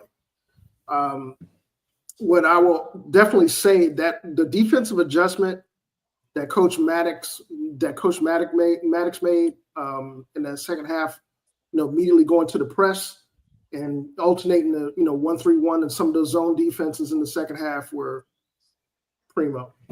I mean, that's what slowed them down. They started not getting those easy looks. They extended the defenses out, in the second half on the perimeter players, and they made life hard for them. The easy looks they were getting in the first half behind the arc, they had to work for everything, and that made the difference. Obviously, that last play, hey, and I'm sure Coach Cole can tell you this. Coaches work on specialty plays and specialty item plays a lot. For situational plays just like that. So the fact that we saw one in the first four executed the way it was executed, because that was a pinpoint pass that was made from the baseline. The pass went right to the rim. Folks got their hands on it. Amar Knox, if you looked at him on the right side of the side of the court, he was tracking the ball. He was tracking the ball the entire time, and he was in the right spot. Great look. So yeah, man. Shout out to Coach Matlock, man. He's he really earned his paycheck. For Coach Hurt, for the people who hadn't been keeping up with the tournament, And some people probably actually don't know that Alabama State not only went to the NCAA, they was in the play-in game, and then they won in France to St. France, and now they on to play. So I guess I'm asking you to start from the tournament, if you could, at the SWAC tournament, how Alabama State worked their way through. Because of course, you know, my alma mater was supposed to win the boys and the girls, but unfortunately they didn't. But kind of catch our fans up to the tournament, if you could, to Alabama State winning it all, to going to the playoffs. Kind of run through that real quick for us, please. Well, I think the big thing when we talk about Alabama State's performance in the SWAC tournament, you know, there are three things that stood out to me. One, their defensive intensity. Each one of those games, they wore the opposing team down. Southern, they defeated the top seed in the first round. They wore them down. I mean, those guards, you know, when they decided to turn the pressure up, you know, and sped them up, they turned people over. And those, not only did they turn them over, but those turnovers turned into transition points and turns into baskets on the other end. The second thing that really stood out to me was the fact that we got excellent play from our backcourt. Amar Knox, CJ Hines, who I believe was a tournament MVP, if I'm not mistaken.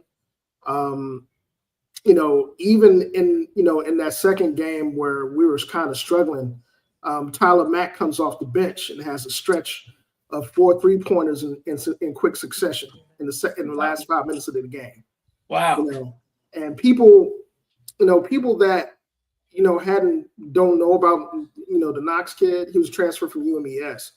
You know, he was brought to Bama State as an outside shooting specialist. He just hadn't really gotten a lot of run, you know, during the season. Even in tonight's game, he came in and drilled 2 threes, you know, in situations.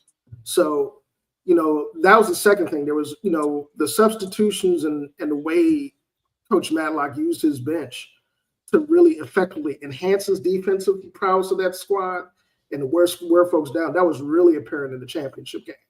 Because anybody that saw the Jackson State game, the championship, Jackson State only goes 7 deep, 7 or 8 deep. But that 7 are extremely talented. They're probably close to, you know, being amongst the more talented starting 5s or 7-man rotations in the conference, if not the most talented. But, you know, the same thing kind of played out in that game. Jackson State got a pretty good start. They kept a lid on Deontay Ruffin, who, you know, to me is one of the most talented guards, if not the most talented guard in the conference. You don't get McDonald's All-Americans in the SWAC a whole lot. And that kid's a McDonald's All-American. He can go get it, Coach. When I say get it, I was at I don't mean to cut you off, but Ruffin can go get it. And I'm gonna tell you that, this is sacrilegious, but he's from Jackson, Callaway High School, stand up. I saw a little bit of Chris Jackson a little bit when he was going at it, because the same type of size and things like that. So man, I was super impressed with that kid, no doubt about it. Not just that. You know, they did a really, really good job defensively on him. Coach Matlock made really good adjustments on Shannon Grant, who was kind of having his way in the first half of that game. But again, it's the same MO as tonight. They started ratcheting up the pressure and speeding the game up, and they wore that team down. You saw that in the championship game. In the SWAC championship game, you saw that with St. Francis tonight, where they weren't able to execute in the half court like they were early in the first half, doing the pick and roll actions, going backdoor. The post player for St. Francis was ridiculously good at executing that stuff tonight in the first half. And the adjustment that Coach Matlock made in the second half was to constantly switch defenses, pressure, particularly traps in the half court, not letting those guards really survey the defense and allow them to move the ball like they did in the first half. And that really, you know, kind of multiplied them, speeding them up. You know, they turned the ball over a lot in the second half. And that was huge. You know, and, you know, we would talk about this on social media as the game was going on. It's like, yo, this is playing out like the Jackson State game, for real. Well, let me ask you this, Coach. Did anybody think that Alabama State would be the representative of the SWAC? What were their rankings going into the tournament? I mean, I think people that have watched SWAC basketball for the entirety of the season knew the potential Bama State had. You know, and I'm not saying this, you know, seeing as I'm a homer. Oh, yeah. But, You're home. Go ahead, man. But, Damn. you know, Coach, I think they were 6. Yeah, we were ranked 6, but Wow. at the same time, people that saw us play, and I mean, this translates to out of conference play early in the season too. You know, now they only lost to the top dogs though. They didn't have any bad games. They lost to the top dogs. But Texas Southern and Jackson State. Wait a minute. Now, hold on. They weren't 6. They were 4th. Okay, so they weren't that. They were 4th. It was 2 and 4, so they were 4, and it was a close because just real quick, Southern was 15-3 in the conference, Jackson State was 14-4, Bethune-Cookman was 13-5, and Alabama State was 12-6, tied with Texas Southern. And to be quite honest with you, we lost some. But fam, you was ahead of them for a lot of the. Yeah, but we lost 3 games. We lost 3 games at the end that knocked us down. Okay. Yeah. I know I ain't crazy. Yeah, and to be quite honest with you, that top 4 was probably the most consistent 4 in the conference all the way around. And you know, like I said, shout out Jackson State, man. I'm not even going to front. You know, those guys, the way they came back from that out of conference schedule, which was brutal. You know, I think they came in the conference play like 7, 8, 9 games under 500, and the way they finished the season, you know, they did all their work in conference play. So. You know, shout out to them, but for us, yeah, man, I'm really happy to see the progression of our squad from the beginning of that conference season to now, because a lot of those kids are starting to realize their roles on the squad, and more importantly, Coach Matlock is really he's really getting a grasp of, you know, how to really work his rotations. As you noticed tonight, you noticed the substitution patterns tonight in terms of what they were doing. Anytime there was a run, you know, he either goes small. I mean, Sean Fulcher got a really, really good amount of time tonight. Brooklyn point guard. Hopefully he stays there. He ain't in the portal anywhere, because that dude is nice. He's gonna be a good piece for them. Well, shout out to Alabama State tonight in their victory. We also have another HBCU that's going to be teeing up on Thursday, if I'm not mistaken, against Norfolk is playing Duke, the number 1 team. Is it Duke? No, they're not. Florida. They're playing Florida. Yeah. Excuse me. They're playing Florida. Yeah. Coach, let me ask you this, Herb. We see this matchup all the time on both sides of the bracket, whether it's the men's bracket or women's bracket. Historically, why does the MEAC always get a 16 seed, regardless of how competitive or how good the teams are? Do you want the PC answer? Yeah. No. I mean, give me whatever answer you want to give. Okay. I'll just say this, man, and I'll preface what I'm, you know, giving that answer by saying that this year's Norfolk State squad is not a 16. They're at the very least a 15 or a 14. That's how good they are. Just to put this in the context, High Point is 29-5.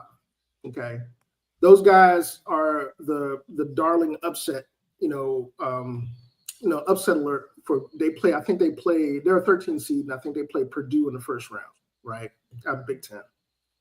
And a lot of people are predicting those guys to upset Purdue. Now, just to kind of put this in the context,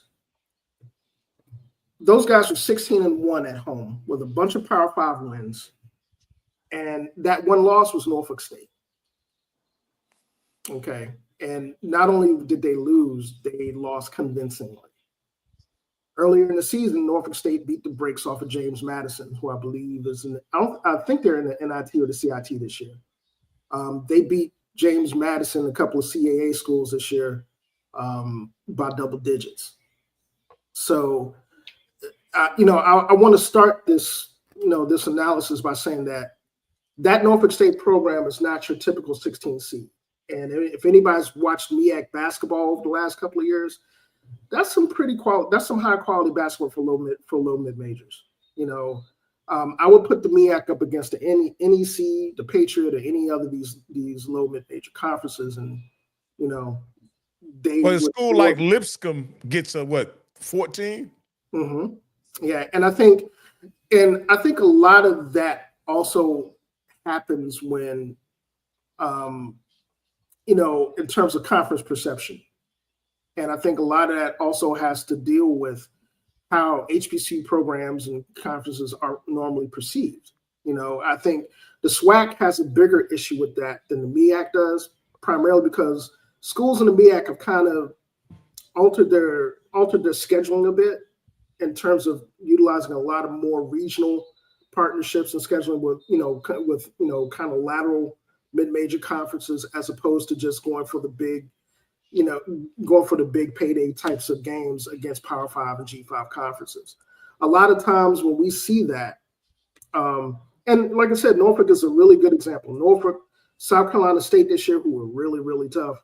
Those guys, quite frankly, should be in the NIT playing somewhere in postseason. Just to, again, use them as an example, they went on the road to Xavier of Ohio, who's a tournament team, and pushed them to the absolute last second limit at their house earlier in the season in out-of-conference play.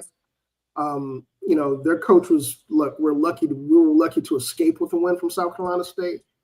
They went on the road to an SEC team in South Carolina, another tournament team, and were up by 20 in the first half. Let me ask you this here, Herb, because this is interesting conversation. Does attendance and fan support have any correlation in between where you're seated in the NCAA curve? Because here's the deal. We know that there's a attendance issue across most sports in HBCU sports. There's a attendance issue. Mm-hmm. Could that factor into why they're always seeded 16? So they give a higher seed to a team that could possibly have more fan support? Yes and no. And I say that by saying that obviously when it comes to the NCAA tournament, brands are important. Like, let's take North Carolina, for example. Okay. A lot of people, looked at North Carolina's schedule and was like, why the hell are they in? They should not be in, They certainly should be in. Yeah, but the North Carolina brand carries weight. As they're winning by 30+ points right now, though. I think they try to send a message. Yeah. But I think a lot of times when we talk about mid-majors in particular in the NCAA tournament, mid-majors as a whole kind of get the short end of the stick, because you don't see outside of somebody like Gonzaga, for example. Okay, Gonzaga is probably the exception to the rule, because those guys started out as a mid-major, and that program got built to such a point where nobody can ignore them anymore. The majority of mid-major basketball, has a ton of fan following, fan support, fan following. You look at the MVC, the OVC, places like Wichita State, places like Drake. Nobody knows about Drake except for Drake fans in Iowa until the tournament. Drake is 30-4, but nobody's checking for Drake. So I don't necessarily. I think for the bigger programs, that's a big deal. For the high mid-majors or mid-majors or low mid-majors, it's more so about building actual conference visibility in terms of the quality of play. Now, just to kind of, pivot back to what you just asked, fan support is big, but there's a correlation between the basketball product as it being a really good basketball product and marketing for it and fan support. So here's my point. Okay. Let's address it in this way.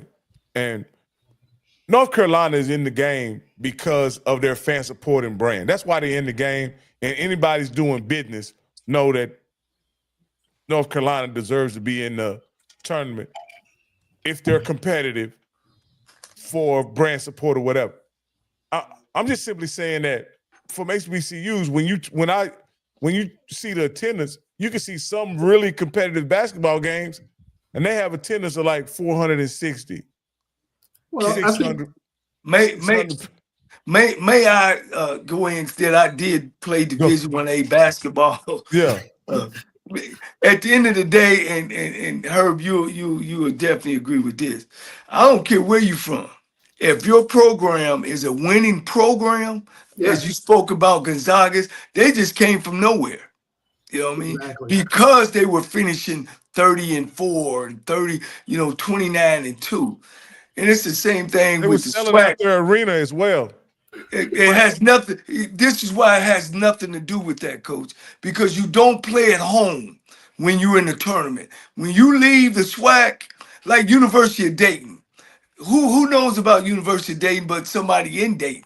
But traditionally, they have a winning basketball program. So when they come out with a great year, then they're introduced, and then they'll send them somewhere else. When we actually played Alcorn State for the SWAC championship when I was a player, then Alcorn State ended up playing in Dayton. All the SWAC teams that come out of the SWAC championship team, they go play in Dayton because that's the region. Well, Attendance don't really matter. this Records and tradition matters more. Well, this is what I'll say, and I'll shut up. I believe that Norfolk. Let's look at Norfolk this year. Yes, sir. They have a team that I believe can beat a lot of lower level Power 5 competition. Like, yes, sir. Yes, like sir. they can beat the 14th, 13th, and 12th team of the SEC. They can beat them. I'm not saying they will beat them, but they can beat them. They can beat the 9th team that was in for the Big 10. Or they can beat the 9th team that was in for the Big 12. They can beat them, not that they will. But if they do beat that team, right, they're knocking out a lot of fan support. They're knocking out a lot of brand recognition that the tournament might have. Let me answer that. All right. There's a couple of things that are a little bit different about the NCAA tournament as compared to the rest of HBCU athletics. One, anytime you win, particularly as a mid-major, that NCAA unit that you're entitled to for a win, that's cash money. What Alabama State did tonight, that's $300,000. There's $348,000 tonight that's paid out to the grand total of $2.1 million over the next 5 years. Okay. The thing about the tournament, and this is just, and I just want to kind of, again, paint a larger picture of how the tournament operates in comparison to the rest of what we're used to in HBCU athletics. The first thing about the tournament is that the branding of the tournament is built upon that mid-major or that low mid-major team making the tournament. And, playing a game out on the court, they're favorites. You got your favorites that have brand recognition that are traditional winners. But the money that the NCAA makes is made off of those stories being broadcast on the national stage every year. Like St. Peter's, nobody knows who St. Peter's was, but they made a Sweet 16 run, an Elite 8 run.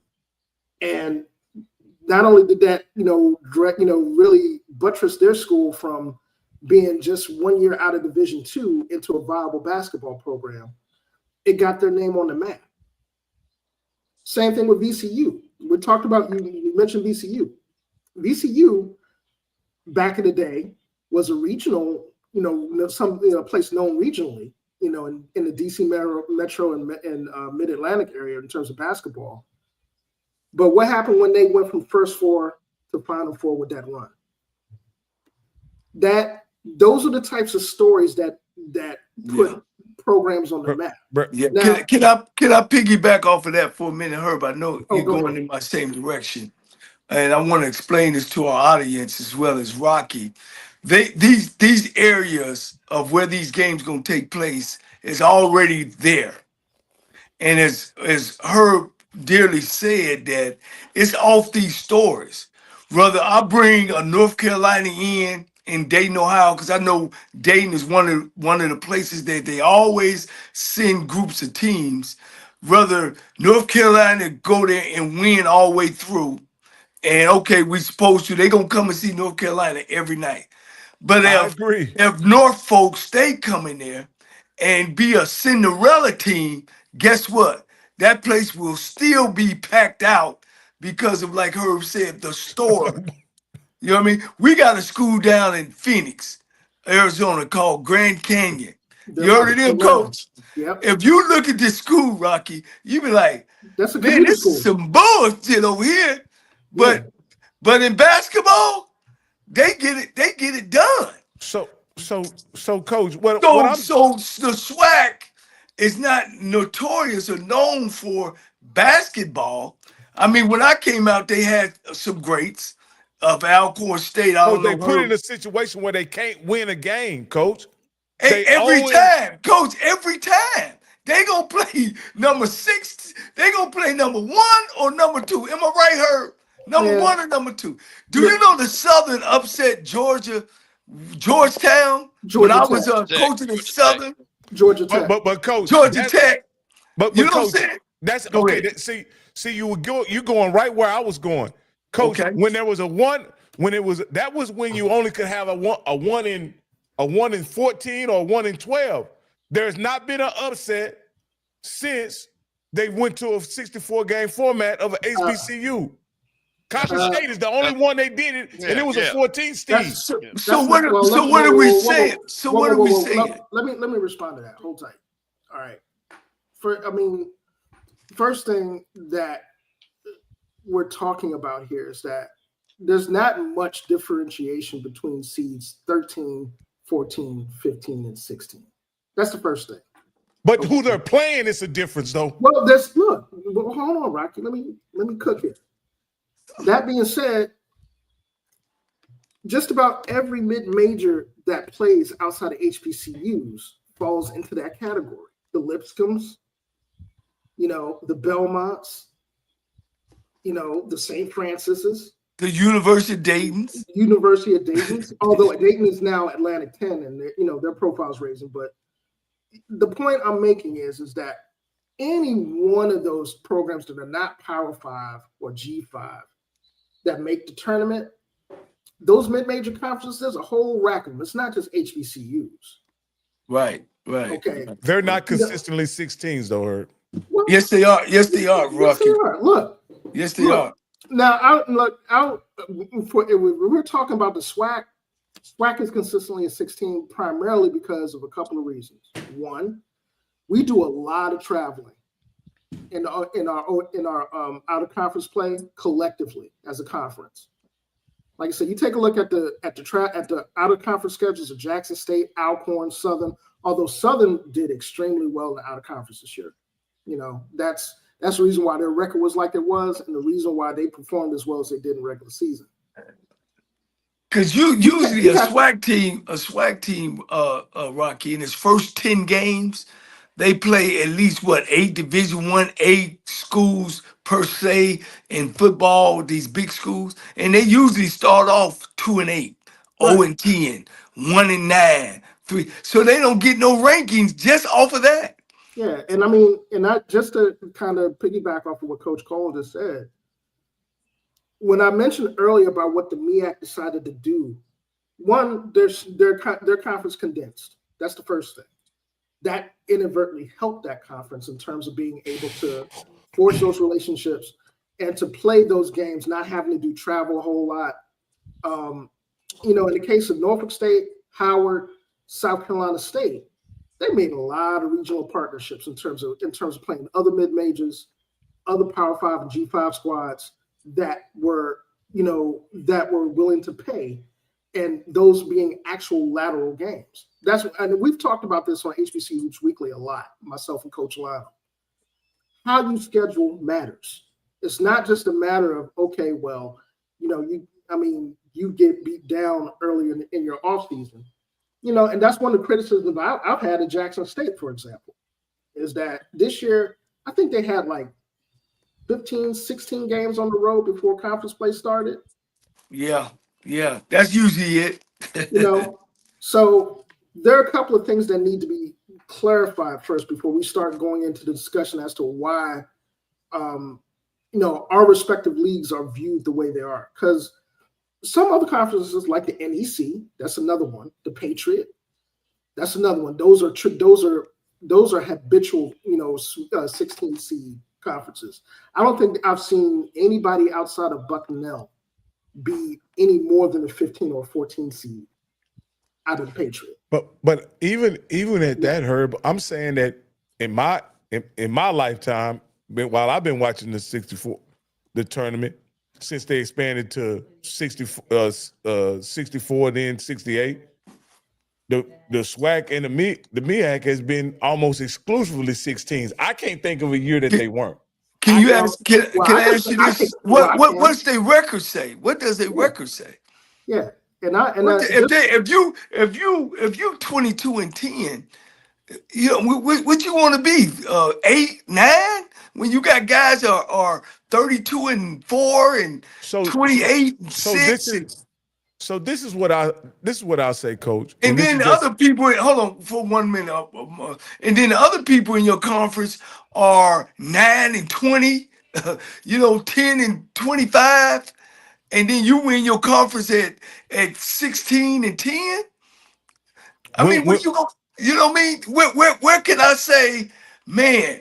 You dominate your conference, but you 16-10.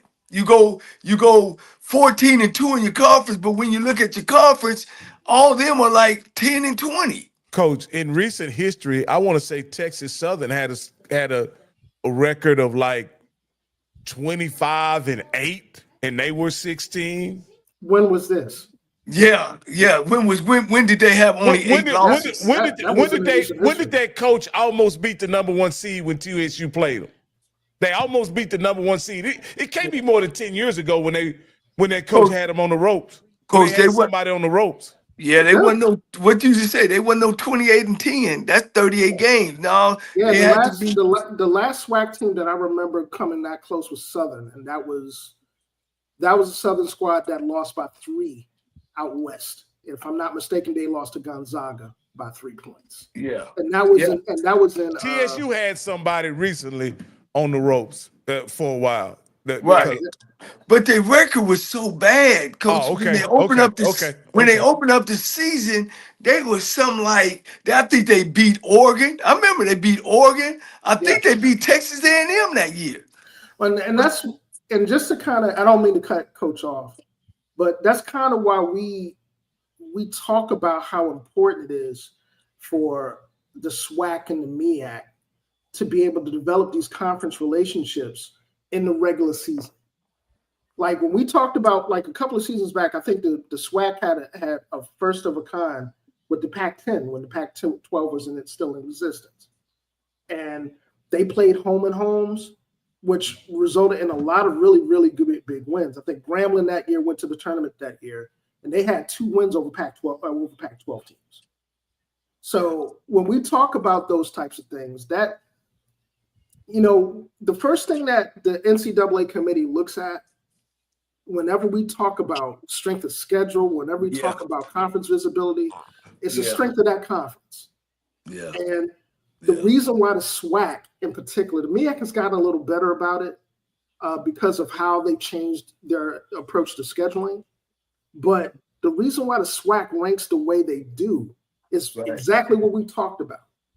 The vast majority of SWAC teams are thinking about, we got to keep this athletic program going. So we got to take these cash games. Right. And those cash games, like I said, 8, 9, 10, 11, 12, 13 games on the road or more to start a season. And you play big boy teams. Yeah. That does not constitute a very high SOS for your conference. Hey, let me jump in here because I want to give some perspective on that, because I want to put a button on this because we got a couple of things to talk about. Okay, so let's understand something. Mid-majors grow because they can play other quad 2, quad 3 games. They do not have in their contracts, and Herb, every SWAC coach has in their contract money games. Exactly. You're going to bring in $600,000. Okay, has to bring in.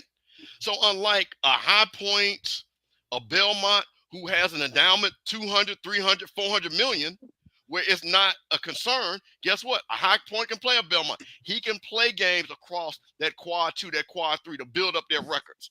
While a SWAC team has to go out and play a quad 1 game to just get money. So and Jack State's a perfect example of this. They went 14-4, but they went 2-13 outside. And the thing about it, if they were able to schedule right side schedule, they probably would have been a 20-win team. Exactly. So that's the thing about it. So, Rocky, to answer your question, that is the problem, because that's literally in the coaches' contracts. Unlike these other mid-major schools, they don't have that in their contract because they already are financially stable, and that is the issue on that. So they have to schedule games. They have to schedule those on the road games, I'll call them. Those games, those majors on the road, money games, whatever. And think of this, out of 12 SWAC basketball programs, all 12 of them gonna play big schools, 8 different big schools. So most of their records when they start off is 0-8 or 0-10 or 2-8. And every now and then one of them beat a big time team. So when it's time to pick the tournament, they look at their records, say, man, they don't lost to North Carolina, they don't lost to Duke, they don't got beat by Louisville, they don't got, through the whole conference. And this, hold on, this goes why Carolina, and because I want to give people context to understand, but this goes back to what the overall net rating. So when everybody's doing what you're saying, Coach, and my conference net rating is out of the X amount of, and I'm at the bottom. Right. It's a never-ending cycle where you can't move your net rating up to get a 13, 14, 12 seed. Right. So when the winner come out of there, they be like, well, shit. Because you can't play your light conferences. You can't play the CAA. You can't play the Southland. You can't play the Sun Belt and all those You're guys. right, Coach. Norfolk probably go to the OVC and the South Conference and another conference and beat everybody. Yeah, and that's kind of what I want to get at is that, I'm glad you mentioned Norfolk again, because they're a perfect example of that change and how that's been a benefit not only for their program but for the overall profile of the MEAC in general from the basketball perspective. Now let me say this, Rocky. It didn't help them this year, though. Let me say this, Rocky. What you should be. What we should be talking about is that them ADs and them presidents at them SWAC schools with them nice basketball arenas need to get off their ass, and I know Coach, I always saying this, and get somebody in them seats to come watch them programs. Texas Southern got one of the best basketball programs in the country, in the top 10. We need to get off our butt and get people to come to them stadiums where we don't have to play all them big teams. We could play some teams that we can fucking beat instead of starting off 0-10. We could be 10-0. Yeah. But we got to play those money games, as Bishop dearly said, and to keep our program straight. Yeah, we got to get off our butt and get people in them seats. Yeah, and I completely agree with Coach Cole, man, because the one thing that I can say about one of the major differences that I've seen over the last 5 to 7 years between MEAC basketball and the SWAC is that, once the coaches got there, the basketball product got to a point where, people are in seats, that's been sustainable, and I look at the SWAC right now. The SWAC as a basketball product is getting a lot better. The core coaches that are there are really, really good, are starting to get really, really good. Even though, you got some folks at the bottom of the conference like UAPB or Mississippi Valley that may need to reevaluate, but the brand of basketball is getting a lot better. Like this year, like I said, and no, Florida A&M is a perfect example. They brought in a guy, Coach Query, and I've said this a ton of times, and Coach Campbell can testify to this. Florida A&M got a steal. Not only did they get a steal, they got a guy that could be a face of SWAC basketball in that conference if they play their cards right. Because that's, he builds winning programs. Alabama State, in the long run, even though Mo Williams went over Jackson State, they hit a home run. Look at the progression that Coach Madlock has had. 8 wins, 13 wins, 15 wins, tournament. And guys, So, we had Shaquille O'Neal's kids playing in Texas Southern. We should have took advantage of that, to get people into them seats. But we didn't. We blew that opportunity. But that's what we got to do. We got to get people in them seats, coach. And I get it. I'm like you. I'm tired of a SWAC team or a MEAC team coming out playing Duke in North Carolina in the first round. yeah, we hate that. Yeah, I'll be the first one to agree with that, because even though I think, the only, and this is for anybody that's a 16 seed, not just HBCUs.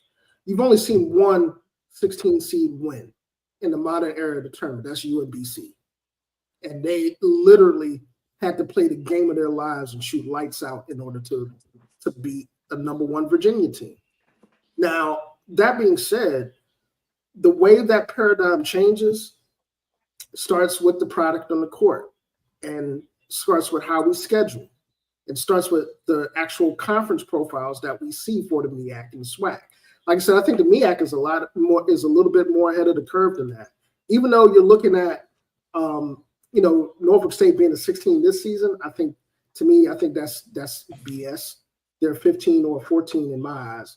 Because I think, I look at the 15 and 14 lines right now in the tournament, they're better than at least 2 of them. They've already beat a 13 in High Point.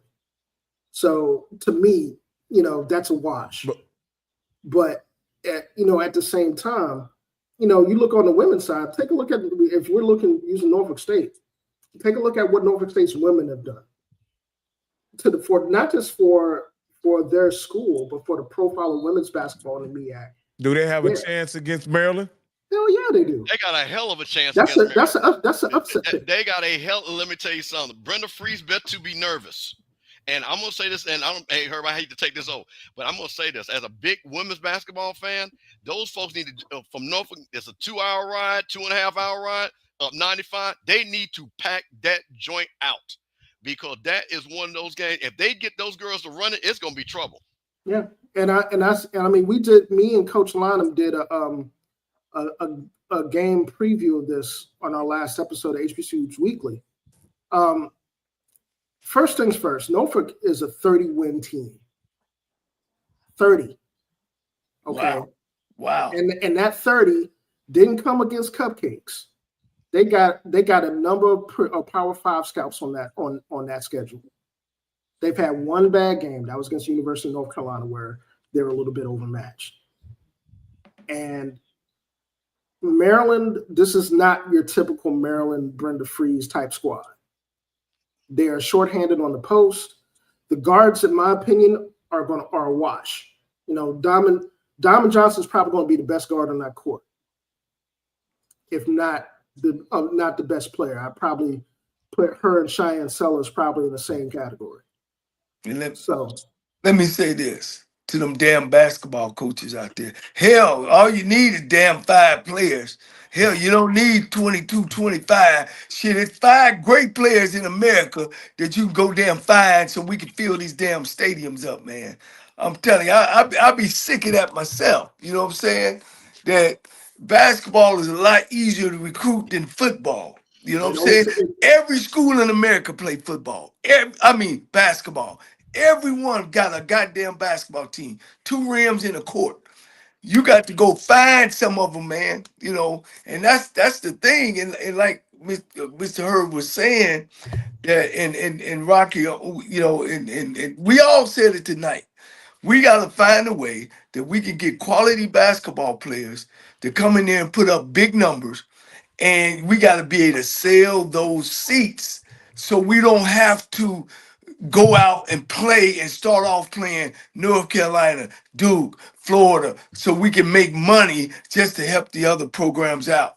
That's where we're losing it. We're losing the battle there, man. And we always going to get in there at 16 or the playoff game. Always. Until one coach in the HBCU realm, what's my man in Morgan State? He almost done it. He ain't there no more. Todd Bozeman. Todd Bozeman and the other coach from Hampton did it.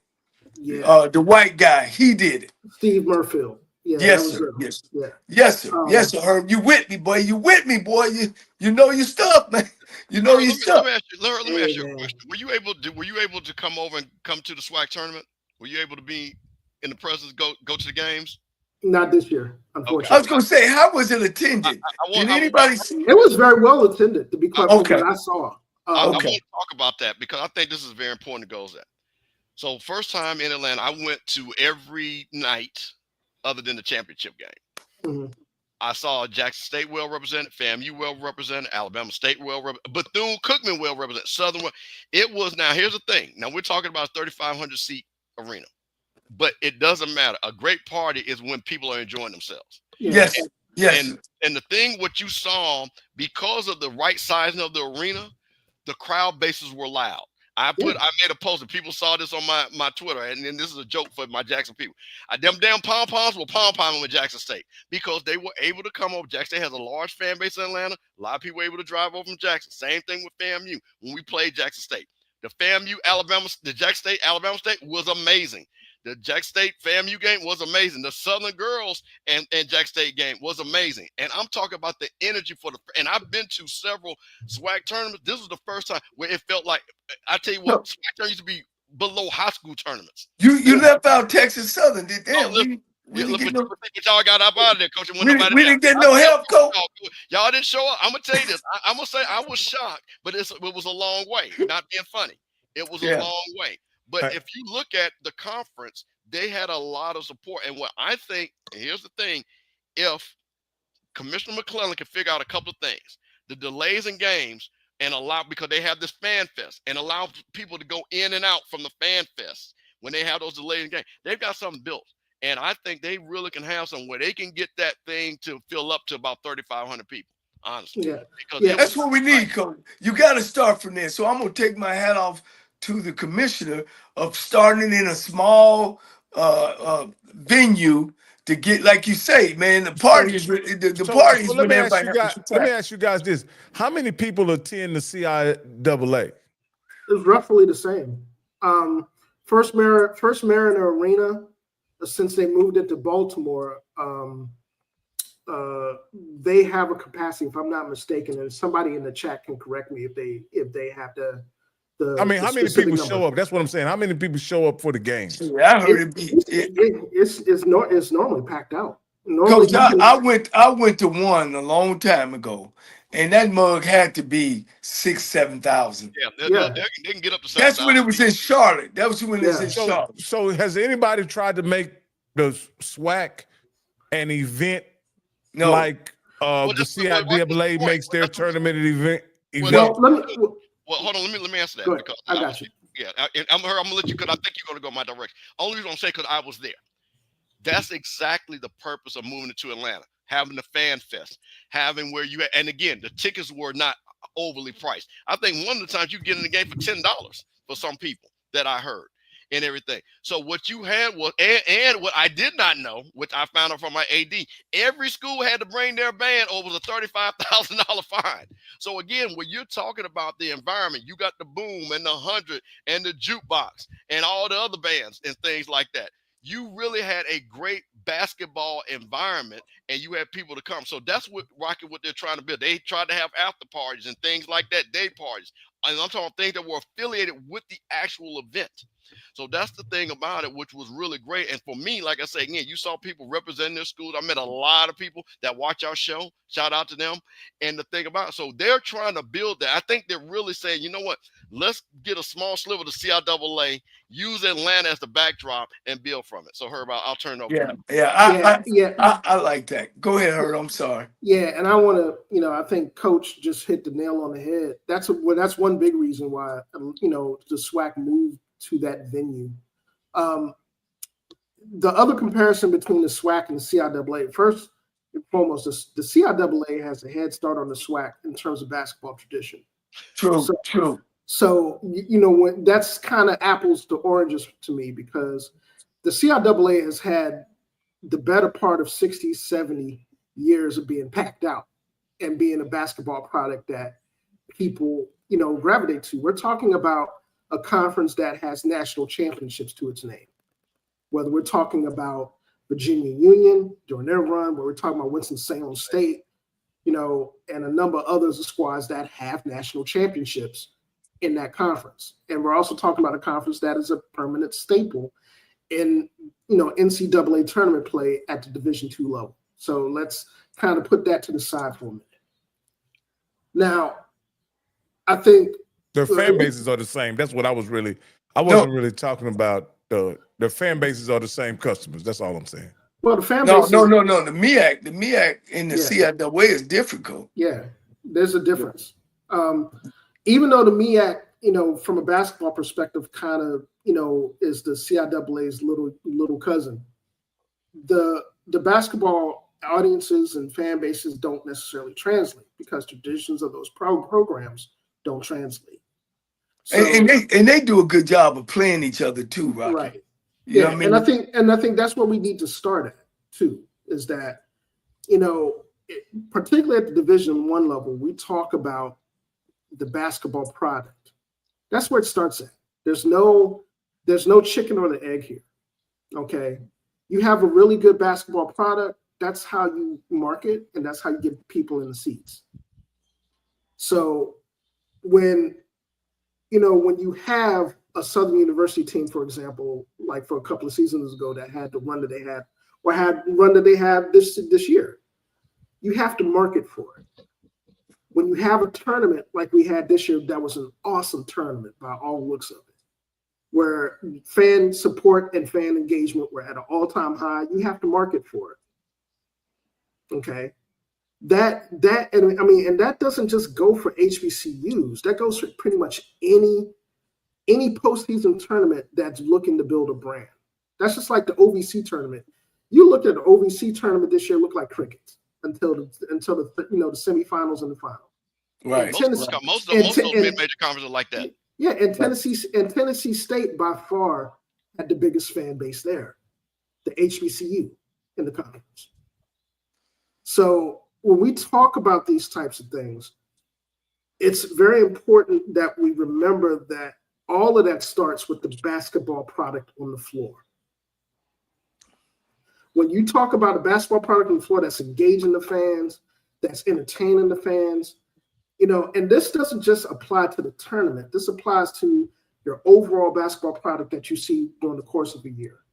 So just like we talk about football in HBCU circles, we have these discussions all year round. When we talk about spring football, people are excited. Because when you talk about the product, you know, again, I know if Scotty was on here, oh, Cole, this was the 80s. But from the time I've got in HBCU, gentlemen, we've always had the #1 scorer in the country. They had a guy named Murray from Southern. They had a guy named Machine Gun Kelly from Texas Southern. They had a guy named Hunter from Jackson State. They've always had the #1 top scorer in the country, averaging 30-some points a game.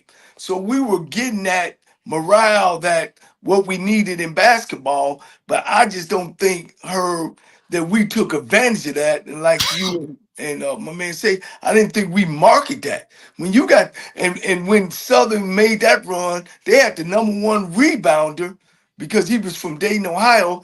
Damn, what is his name? Herb. He played back there with Fields and that group. Damn, he's from Dayton, Ohio. Anyway, I think his last name was Scales. Scales. Yeah, he played it from Dayton, Ohio. Them dudes, man, and they were gonna get drafted. You know, them were drafted guys. You know what I'm saying? Yeah, and I mean, just to add to that story too, man, Southern, you're talking about Billy Joe, you know, you talk about Ben Job's most successful team. That's a team that went to the tournament in 1993. Yes, sir. It beat the brakes off of Georgia Tech. Yes, sir. Yeah. It made a Sweet 16. Yeah. So yes. I mean, those are the types of stories. And again, I can't emphasize this enough. That's what the tournament is about. Right. You know, right. That's just like a good example is, you know, that's a non-HBCU example is Loyola Marymount. Who the hell knows anything about Loyola Marymount outside of, Bo Kimball and Hank Gaddis? Nobody. But one thing about them, they win. But you got to know about the school because of those two players and the coach and the style of play that they and the basketball product that was on the floor. Right. So, you know, when we frame this conversation, particularly for HBCU basketball, because I think this is very important, you know, we have to frame it in terms of building the basketball product first, because that's where everything starts. That's where recruiting starts. That's where retention for hires, quality hires start. You know, your AD, athletic department or athletic director has to have it in their mind that, one, I want to build a winning and competitive and winning basketball program. That and that should be the aim for every team in the conference, regardless of whether you're at the top or the bottom. And it's just like football. I mean, in that sense, it's just like football. You hire who you want to hire because of what you expect and what your standard is. Basketball, in that sense, is no different than football. If you expect to win, you're going to make hires to that effect. Whether that is a coach, like I look at Howard, for example.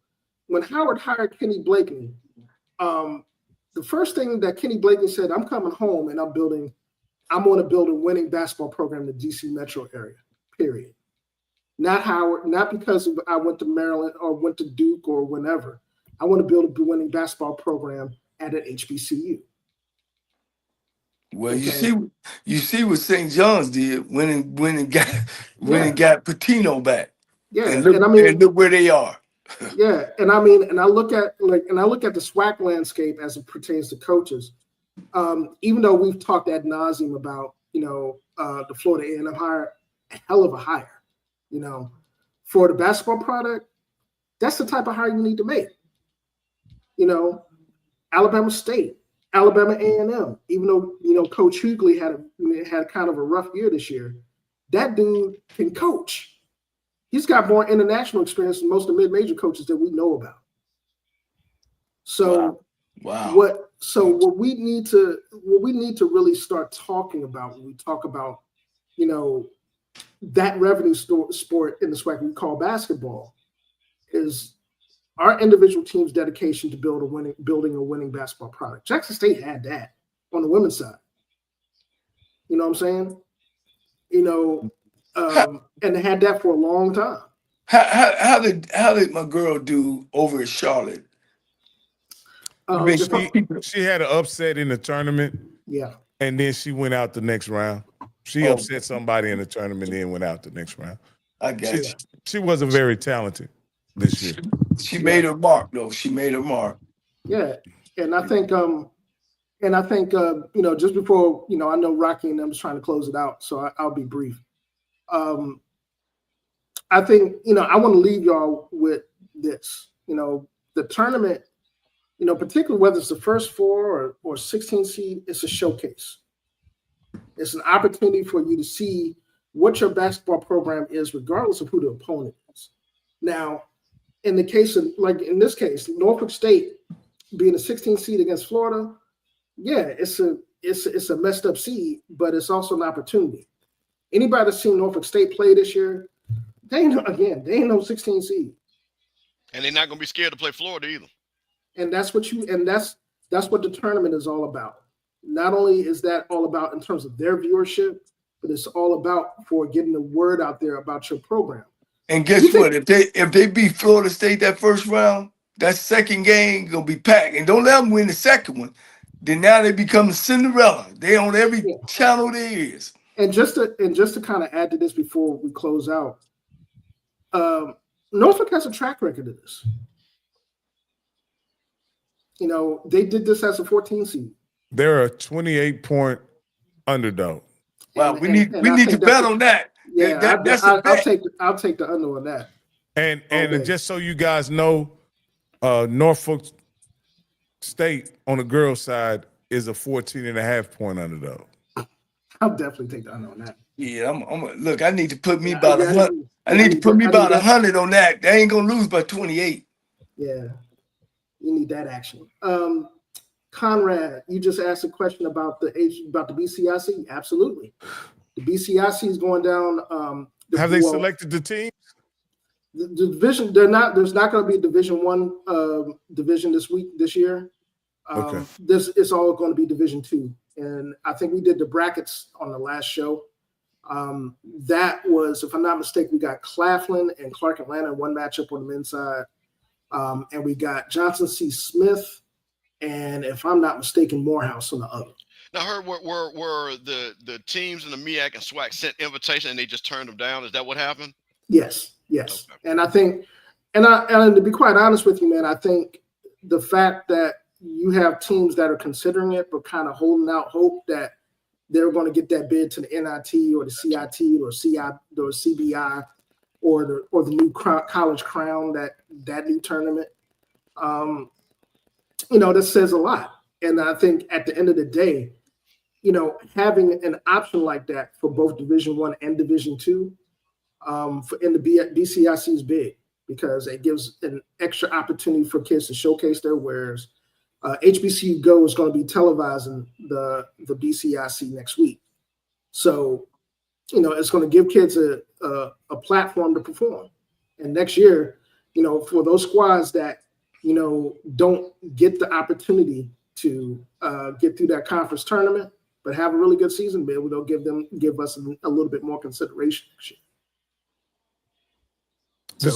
So just to clear this, no SWAC schools got a bid to the NIT. Nope.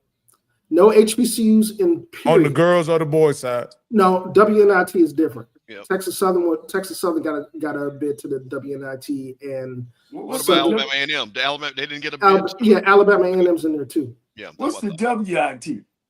That's the women's NIT. Oh, yeah. Oh, yeah. Okay. But as far as the men's side, nobody Isn't there a else. BCI tournament or something like that too? That's what I was just talking about, the Black College Invitational. No. I thought there was another. Where's that going to be played at? The Black College Invitation. That's going to be in Charlotte this weekend. Okay, I got you. And men and women. Yep. Okay. Men and women. So what is that? The Black College National Basketball Tournament, pretty much. It's labeled that, but I tend to label it as the NIT for Division II. Yeah. So, it's just for Division II. For this year. Now, the intent was to have two divisions, Division I and Division II. We sent bids out for all the Division I schools. But again, on the men's side in particular, I think those guys are kind of waiting out to see whether or not they're going to get NIT or CBI bids or CIT bids. And to be quite honest with you, just not to toot the product's own horn, but this situation is the only non-pay-for-play situation there is out there for us. You got to pay to play in the CIT. You got to pay to play in the CBI unless you're hosting. So, next season we look to see it grow. I got you. Well, thank you, Herb, man. You've been sensational, Man, as always, and very informative. Yeah, man, I'm in a good mood. I'm still recovering from that buzzer beater, bro. Yeah, I see. So Well, I'll tell you what, you a little bit more reserved than your boy Nick E. Nick is around here tagging and posting and making videos and doing dances and everything. Man, look, St. Francis social media that blocked a lot of us. I can see that now already. So, but I was able to extend congratulations to those guys, man. They like I said, they put up a hell of a game. They made a hell of a run in their own right. So, hey, Herb, one thing though, but you did hear what the Rattlers did for y'all up there in Dayton, right? You heard about that, right? Mm-hmm. That our alumni association, because y'all are SWAC brethren, we had to take care of y'all. See, and so that's don't never be sad that we don't get along. See, and that's the way it should be. Y'all going to Dayton, Herb? Yep. My family, they'll be at the game. My brother, they go to NCAA. But they already played, Coach. They out. Yeah, they going to Lexington now, Coach. We about to head to Lexington to play Auburn, man. So it's y'all, damn, that was the playing game. That was a playing game. Oh, so we okay. get ready. Yeah, so or I don't even like to call it playing game. I call it the first four as part of the tournament. So it's like, I mean, to me, a tournament win is a tournament win. Man, I got to put $200 on this Norfolk, Florida. 28 points. Florida ain't beating them but 28. Yeah, that ain't happening, bro. That ain't happening. No. I mean, I've seen both squads play this year.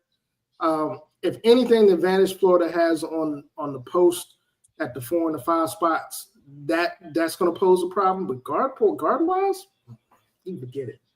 That's a wash. I got you. We appreciate you, man. Hey, man, thank you for having me again, man. It's always a blast being on the show, man. All right, nephew, appreciate you coming on, man. We're gonna All right, man. Bring you Thanks, back to close this thing out for the close this basketball season out once everybody dips. What's up, fellas? All right.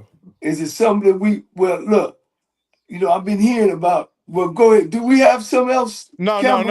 It's on you, Coach. You finna get there, and then we can wrap it up. But Campbell, I thought maybe did you have something? Yeah, well, it's two things.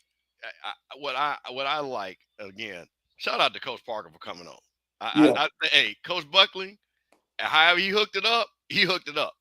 Yeah. So I see some success there. Rocky, that nickname, that's trash. Just don't bring that up no more. Don't say that no more. Anything like that. We're not doing that. Okay. Man, I tried. But I will say, and it was one thing that we talked about representing your school, and I think that when you see a guy and a white guy, let's be honest, that is not familiar with the area, this is not where you come. You have white guys that say, "Hey, I grew up around there," and all that stuff. Hey, he's a Midwest guy. But he understood, hey, I'm coming on here to represent this school. And I like that. And then we got situations where we got other coaches that don't do that, which to me sends a bad message, even though they don't think it does, or, because you are the ambassador of that school. So anytime you have a chance, you should be wearing that gear. You ain't going to see Coach Cozy, Coach E-Rob, TC, you're not going to see them guys without the J, the F, and the A. You're not. You know what I'm saying? No matter what. Point blank, period. Because they're going to represent their school. And when you got people that don't get that, it's just really disappointing. And I think what I really like about what those guys, because those guys got a heavy lift, coach, like you said, in Mississippi Valley. They got a heavy lift. And I think they understand that. But what I do like is that they are representing Mississippi Valley, which is super awesome. So, man, I'm super excited. Like I said, I appreciate you allowing us to have Coach Parker on there, because I think we learned a lot about, who and what he is and where Coach Buckley is going to take that program. Coach Parker was dope. He was definitely dope. And I wanna commend Coach Buckley hiring such a qualified guy as him, and maybe not more so in the years, because he's only been coaching 10 years. But his attitude and his outlook, guys, and I'm telling you from experience, that I look for some good things, from him in that program. I do. He has the right attitude. He's saying the right things. He's taking the right approach to that type of program, man. And I'm telling y'all, Coach, when I put my finger on it, I'm telling you. And I look, I'm like you, Coach Campbell. They gonna do some things, Coach. They gonna do some things, and that's good for our conference. That's good for our conference. Huge. And I thought that was good. But I do want to piggyback, because I heard Scotty's channel on about Michael Vick and how he don't dress the part and how he don't represent Norfolk. This is what happens when you go out and you lay down for somebody and lay over the water and let them walk over your back, and then you expect them to turn around and help you up out of the water. And this is one of the things that I talk about, not necessarily celebrity coaches, but necessarily understanding what we have to offer as HBCUs. Stop being the, I don't want to use the 4-letter word, but, stop being useless, like we're nothing. We are the platform. You got to have the platform. You know what I mean? And then you help somebody raise up, instead of you thinking you need somebody to bring you up. We already up. So, Coach, you feel that the administration, HBCUs, are begging these guys to be part of our Yes. ecosystem, Yes. And and not they and shouldn't beg them or they shouldn't ask them or no, I'm saying that it should be some in their contract where we're both shaking hands of saying, I'm doing something for you, but I'm expecting something from you as well. And what we're doing is throwing $500,000 at them or 5/8 of $1 million to them, and they ain't even done nothing. Nothing. And they come with no experience. It's like we're not saying that we're valuable and we're going to give you opportunity as well as we're going to accept what you bring to the table too. Instead of it's a partnership, we're giving them a deal. And I think these guys are coming in and taking over those deals, and we're not getting anything. It's a bad deal. Let's look at Eddie George, for instance. Okay, yes, he won a championship after 5 years, but in winning that championship, what did he do to the football program? At Tennessee State, coach, we played on the off season.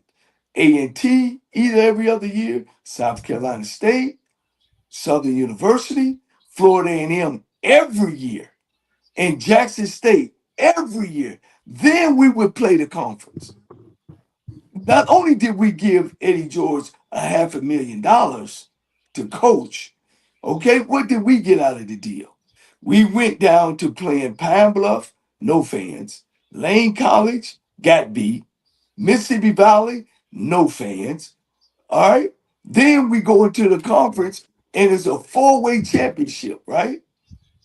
All right. Ticket sales didn't go up. Enrollment didn't go up. And the school is broke. And then he goes off and get what? A $600,000 and leave the program in shambles and leave the school in shambles. It was a no win there. So what I'm saying is, but then we giving Deshaun Jackson his opportunity as well as Michael Vick. Then now we want to jump on Michael Vick. Well, I ain't for that. I always said that I wish Michael Vick well. But when school put yourself out there and now he's not reciprocating, he don't wear no paraphernalia, he don't come dressed the way he should, he's not representing the school. So at the end of the day, what are we getting out of it? And it seems like that he's really coming to reality of saying, damn, this is taking a lot of my time. You know what I'm saying? So I've heard the show, Scotty showed them the other day. I really didn't like what they say because at the end of the day, Michael Vick is an African American man, and I don't want to shoot none of us down like that. But when you put yourself in that situation where you just a prostitute to this guy, then yeah. Because at the end of the day, Michael Vick has no skin to Norfolk, besides that he grew up in that area. He has no skin to HBCUs. He don't know the struggle. He ain't walked the walk. You know what I mean? And we're transitioning from this national statue to something that's local. So, Coach, are you insinuating that there's a lack of appreciation for the opportunity that's been Very, afforded to? well, the writing's on the wall. But I don't want to chastise him for that. We set ourselves up for that. You know what I'm saying? We push no matter what they say. Even though Deion Sanders was Deion Sanders, we gave him that platform. You know what I mean? At Jackson State, we gave him that opportunity to say, "Hey, man, I can coach. I just need the opportunity." We done that for Eddie George. Now he's gone. You know what I mean? So let me ask you this here, Coach, and I want to bring Campbell in on this one. The guy wasn't a coach before he was hired. Yes, He's a sir. broadcaster. Yes, sir. With that being said, do we give him time to grow into the position, or do we scrutinize him 2 months into his assignment as a head coach and expect him to be a seasoned head coach and someone who does everything right in the public when I agree with you totally. when he hasn't been a head coach or a coach for that matter at no point in his career. Yeah, I'm a loyalist, meaning I'm loyal to HBCUs. And now that we made those choices, then yes, we need to give him a chance. Stop complaining. If he don't wear a Norfolk hat or Norfolk fucking jacket, we asked for that, and now we got to lay with it. Well, I'm gonna go the opposite route. I know. That's why I brought this up. Yeah. I'm gonna go the opposite route. Yeah, I expect that because just like, hey man, somebody probably hired over 300 people. I expect you to know what the job is from day one. Okay. So don't use me as a training wheel because you accept it. Because I'll tell you this. No, seriously. When you come in there to coach, it's Deshaun Jackson understood it.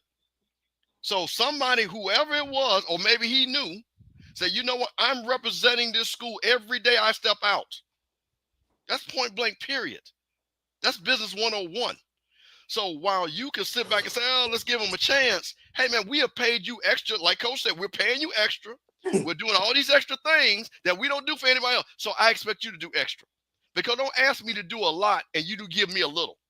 And don't say because I am little, you're not going to give me a lot. That's not how that works. So no, because you know why this is a big deal? Because the whole point of Scotty saying, and we'll use Scotty saying, celebrity coaches, use your celebrity.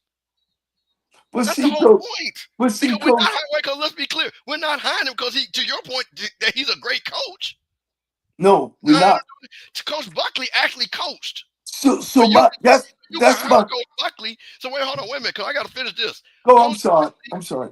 Played in the pros, was well known, but guess what? He actually coached. So you could take his T-Buck and all that, you could get that out the way. He has a coaching resume. Okay? Right. So if you're going to bring and go and say, hey, you bringing this, because every time you wear a hat, a jacket, a shirt, you know what people say, man, where did you get that from? Where did you get that from? Right. I was all at the SWAC tournament. You know what people said to me from family? Hey, man, see where you get that jacket from? I heard people from Jackson, hey, man, you got that cool ass jacket steak, man. People have bomb stuff on, and people want to know. That's how the school actually makes money. But I'll say this, and this is what has surprised me in the whole Mike Vick situation. I thought he was going to take, because he had a kinship to the area and it's near his hometown, I thought he was going to have a similar approach like Coach Prime in this regard. Coach Prime, when he first took over the Jackson State job, you didn't know he had any other clothes other than Jackson State clothes. Period. He had Jackson State pullovers. He had Jackson State hats. He had Jackson State polos. He even had a Jackson State blazer. Bro, he made that J hat famous. He made that J hat famous. And so, and my point is just saying this is that maybe that's what we comparing him to in this moment. And he's expecting it. He's just doing it a different way. Because you got to remember, on all of Coach Prime's interviews, he was wearing the J. He was doing, because he sat down with 60 Minutes. He sat down with a number of people in the process of taking that job. And he always represented Jackson State. Well, Mike, I can show you white coach. Show me a coach that does not wear their gear. I can show you all through this basketball tournament. You're going to see. Everybody's not a hat guy, though. Stuff. Like Nick Saban, he's not a hat guy, right? But he always has the Alabama shirt on. Correct. So exactly. May I sneak in here? Yeah. Deion Sanders wanted to be a college football coach. After listening to Deshaun Jackson, he started off as an offense coordinator at the high school. It seems like he wanted to be a coach. It was like we chased Michael Vick down the same way we did Eddie George. And if you heard both of them talk, both of them say, I don't know. I've always said from day one, I never thought Michael Vick was a cerebral NFL player. What does that mean? They cut his internet off, Coach, when he started Looked like his cameraman went out. Somebody may be calling him. What'd you think? You think somebody calling him? Let me say something. I just got a text. And I'm not going to say who it is, but I think it's important. They said, I'm hearing a bit of resentfulness out of Coach Cole tonight, almost borderline jealousy.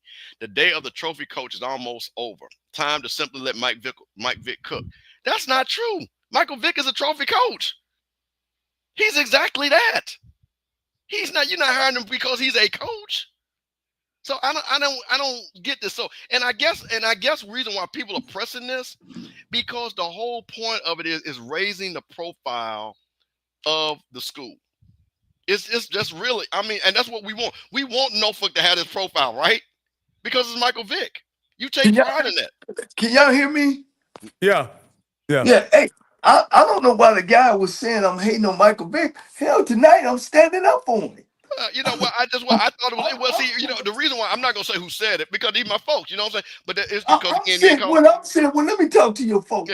Saying now that we've hired Michael Vick, and he ain't doing what we want him to do, then now we people own him. I'm not owning him. I'm saying you're getting what you asked for. You asked to be Michael Vick to be your. No, he ain't gonna wear the hat. No, he ain't gonna wear a Norfolk jacket. So be quiet. Let him work. Like I just told you, Rocky. Let's sit back and let's grow with Michael Vick the way he is. No, I'm saying Michael Vick is another black man like me. Yeah, and I'm loyal to HBCUs. And that's the choice that we said that this man is going to take one of our schools and do something great. But now what I'm hearing on some of these, man, he don't wear no hat. Man, he show up with jeans on. He don't come to, and he's showing no respect to our conference. So I want to make sure I clear the air. I'm saying, look, this is what you was asking for. I don't want to hear the excuses because he don't wear Norfolk gear. This is what we said. So let's go with him. Let's see what he's gonna do about it and stop freaking complaining.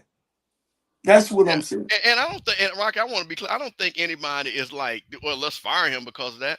I think when anything, it's just a certain protocol is what people would like to see because it's Michael Vick. Listen, man, we came up. Listen. I came up in the night, Rocky, you did too.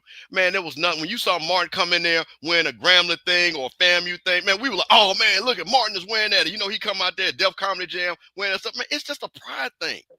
So people, I don't know why people act like this is something unusual. But that's what I want to say on the flip side, guys. We went and begged this guy to come in and work for us. We open our legs up and say, get it. And then the next morning, he gone, out. And we went, are you coming back? No, he ain't coming back. You know what I'm saying? So he'll be back, or he'll wear a hat or a shirt or a jacket when he want to. In the meantime, shut the hell up. Because that's what we chose. So Coach, the only thing I'll say about that, Coach. Yes, sir. Is this. In a situation when you're hired to do a job, there's a scope of work that you're given to do. Yes, sir. And if you want to maintain employment in said job, whatever it is, you have to do whatever is within that scope of that job. I just don't think it's clear to the fans and the public at large what the scope of his job was in addition to coaching. You understand what I'm saying? Because again, when he's not wearing the gear, he's not on the coaching field. He's not on what you would consider official Norfolk business. He's just out in the public doing his thing, doing podcast interviews or whatever. He may consider that his own personal time, right? Right. It's just our recommendation that while he is the coach at Norfolk, that he makes sure that the Michael Vick brand is aligned with his HBCU that's paying him. That's what you want. And what is it? What obligation does he have to do that? That should be within his whatever scope of work he was hired to do. Well, Bishop, your guys double punishing me. Yeah, I am against celebrity coaches. Nothing against them. But now that we don't hire one, he's a black man like I am. And if he don't want to wear his Norfolk hat and jerseys, which he should, and this is why I'm against celebrity coaches, especially guys that ain't walked the walk of HBCUs and don't know what it takes to be a head coach, was against it and still against it. But now that we're in this place, leave him alone. He'll put the goddamn hat on when he want a hat, and he'll represent Norfolk when he want to represent Norfolk, and leave him alone. So let me ask you this here. Is this a conversation that's worthy of the AD having with Michael Vick? Oh, ain't no question. The 100%. AD, the president, the National Alumni Association, somebody need to grab him by the collar and say, "Look here, brother. Man, we giving you $400,000 now." And what if he say, "I wasn't on official"? Bro, you coaching listen. Okay, I'm gonna tell you, hey man, He listen. ain't no official. He is the head football coach of a major institution. He ain't no official business. And hey, he says, "Hey, hold up, guys. Don't forget, I'm Mike Vick." No, wait, hold on. So I'm gonna answer that. So let me tell you something. I was real cool with Lorenz Tate. He used to come to Atlanta. We used to kick it, right? He'd throw parties with me, right? So I said, "Hey, Lorenz, I want you to do a party for me." He said, "Steve, hold on, no. You got to pay me." I said, "Bro, we boys." He said, "No. If you want me to walk outside, I'm got to be on." Michael Vick is always on, bro. He ain't never off, Rocky. He ain't never off. No, he not. He not. So I'm just telling you, that's what comes with the territory. It's just like, what did I tell Coach Parker? I said, he up in Itabena, bro. I said, "Hey, man, keep that hat in your car at all times. Because that's going to carry you well." And like I said, first of all, ain't nobody criticizing Michael Vick. But what we want, and again, Deshaun Jackson, because you are a representative of the brand. And I'm telling you, from a marketing standpoint, if you're marketing the brand, you should always, they say, always be selling, always be closing. Point blank, period. Because there's a lot of people, Rocky, that don't even know that he's the coach at Norfolk State. I agree. Okay, so if I go on TV and I got this Norfolk State hat on, and I'm a kid, or my daddy see it, "Hey man, Mike Vick coach over there. Oh yeah, he's daddy coach over there." Y'all wore me out. Y'all wore me out. Michael Vick, we gonna be on ESPN. We gonna be on every channel, and he gonna bring people to Norfolk State. The man don't even represent the school when he get an opportunity to. He is the head coach of a damn HBCU school, one of the best in the damn East Coast, man. He's got to understand and know his job. But when you hard, that's the same. You know what this remind me of Bishop and Rocky?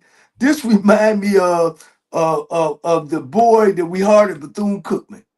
They don't understand a contract and a deal. See, what was my boy's name, man? I got to call it Ed Reed.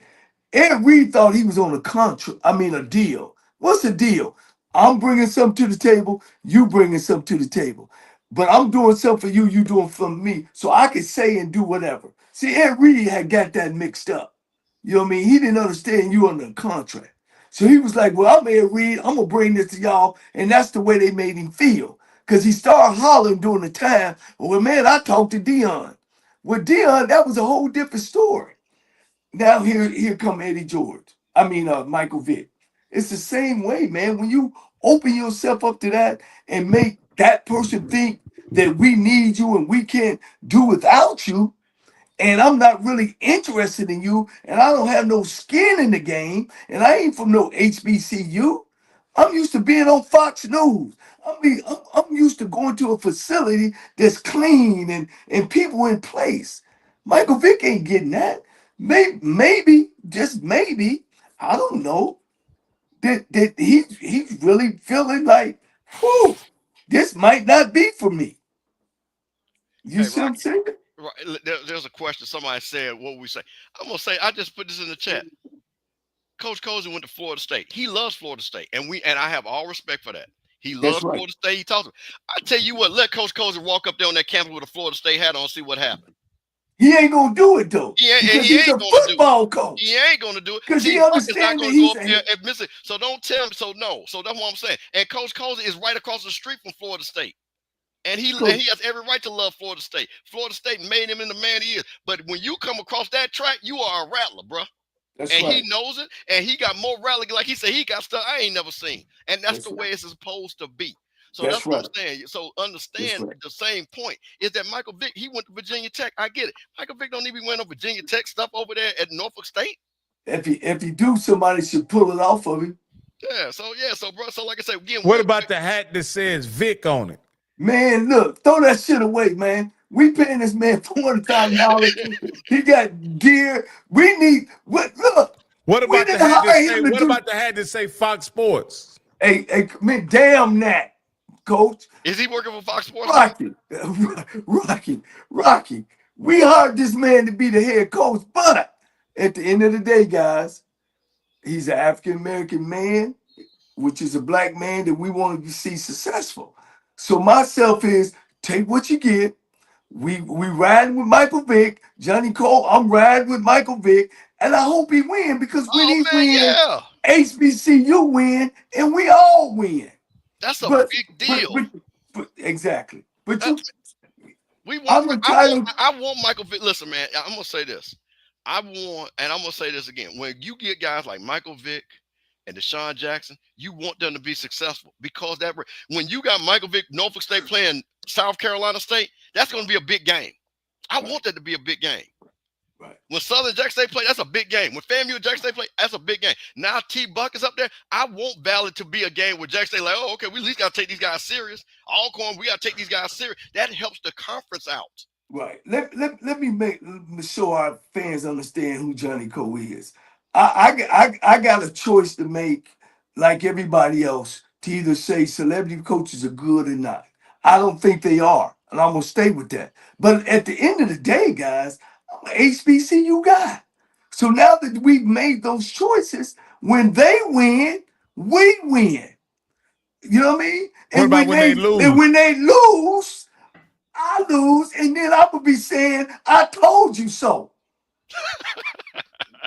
Shit. Hell, look, I know what I'm doing in this game.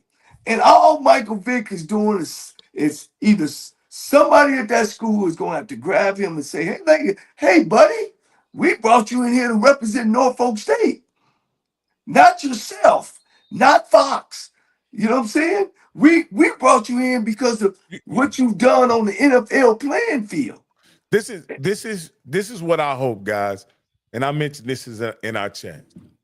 Hopefully, Nike is in position putting a branding deal together with him in Norfolk, and he has specific attire that's like Prime attire that Prime has for Colorado. Hopefully, there's some Vick attire that he's waiting on to get printed and published and finalized with him in Norfolk. And before he goes all out, he's waiting for his stuff to get ready. I hope that's what it is. I hope he's not willful. I hope he's not going on podcast wearing a white tee because he thinks that's what he should be doing. Hopefully he's holding off. Wait, I don't know what how does he have to hold on when he can just go to the bookstore and get but he wants to wear. He wants y'all to buy the Mike Vick branded stuff because he gets money for that. No, Coach, no. I tell you what, you know what's so crazy about that? He could put in that contract if he wanted to say, hey, if I increase merchandise sales by X amount, he can put that in the contract right now. Coach. When my brother then went to Clark University, Division II program, when they got there, they had free range to the bookstore. Each coach had about $300, $400 to get whatever you want. Me and my brother got all kind of Clark shit. So I'm pretty sure at Norfolk State. No, that's not what I'm saying. So, Coach, I'm saying that I hope that Mike Vick is waiting on his own branded merchandise. I understood that, but in the meantime, you know, he should wear Norfolk stuff. But we can't holler Michael Vick ain't SHIT or he doing. We got to ride and die because we put ourselves out there to be prostituted by these guys. No. I understand he has access to all the Norfolk gear. The equipment man works for him. Of course, goddamn well, I know he got access to the stuff. I'm just saying there has to be a plausible reason why he's went on 3 podcasts. Okay, I see what you said. Okay. No. I'm not gonna let you do that tonight. I got time tonight. You can hang this thing up. No, because let me tell you something. You are what you do. I'm going to use the Deshaun Jackson suit, Delaware State colors, hat, jacket. Michael Vick came like he was coming from the barbershop at his joint. So he started this trend at his very first press conference. Okay? He wore some dad jeans, some Air Force Ones, a shirt, and then he had the Norfolk jacket on. Bro, he started that day one. But Campbell, so you can't erase that. Campbell, so what is it gonna be? Y'all killed me when I was like, no, man, this ain't the right, this ain't right. But now he's there, and he's not panning out as far as off the field and this media thing. And I don't want people on these other shows. Let me say this. I've listened to these other shows, Campbell, and he's a hillbilly and he's this and this and his BS and all that. They just tearing down another African-American man, and I don't like that. You know what I mean? I don't think it should get personal like that, because when you make a deal, you got to live with it. And this is the deal that Norfolk got to live with. So don't I don't want to tear the man down. Hey, Rocky, I'm going to use this. Okay, let's flip it. My nephew, my son, your boy, our boy. When we on this, if Vick would have came out with a fly, just whatever, wearing Norfolk stuff, Scotty would have been in that chair. I got my Norfolk stuff on. I got my Norfolk stuff on. And they're doing dances and singing and doing all this. That's the exact point. Why you do that? I got to order that. I got to get that. You don't think there's a bunch of other Scotties like that? Yeah. So what we're saying again, his inexperience of being a CEO of a major institution, don't understand that when he steps out in the public, that he is representing Norfolk State. That's what we're saying. I'm just saying. I'm just simply saying this, guys. I can't fathom that he's that willfully ignorant for no apparent reason. Like, that's all I'm saying. Well, he may be. I don't even want to call it ignorant. I just think that he's just, man. See, this is what I hate. Okay, so this is what happens. If Michael Vick saw this, right, this would be taken out of context. Yeah, because nobody. I'm happy. He is a perfect fit for Norfolk. Okay, I'm gonna do the Stephen A. He's a perfect fit. He's a great husband. He's a great football player. I think he's gonna do great at Norfolk. I think he might win a man. Okay, we get all that. I want to say that for the record. So ain't nobody hate. But what I expect is the best out of all of us. You know what I mean? Because I know what representation means. I know what branding means. And all I'm saying is when you come out and you Michael Vick and you got the hat, the shirt, and all that, people are going to go get that. They're going to go get it. No different than that J hat was sitting on that. When that J hat was sitting on them recruits, man, people also, people getting them J hats left and right. They have 80 different colors of them J hats now. Hey, one of our fans say, well, maybe they broke in his house and stole all his Norfolk gear. Well, man, listen. Listen. Well, I tell you what, he better call the police. I tell you what, they got it. Let me tell you something. You see, this is a true story. One of our boys had got his house broken into, Coach. And homeless people had broke into it. We was at school, right? We come down the street, all the homeless people is walking down the street with all he said, man, that's my shirt on. Well, man, let me say this, guys. Y'all two know, man. We definitely ain't gonna be down in no black man on our show, man. Not at all. And, No.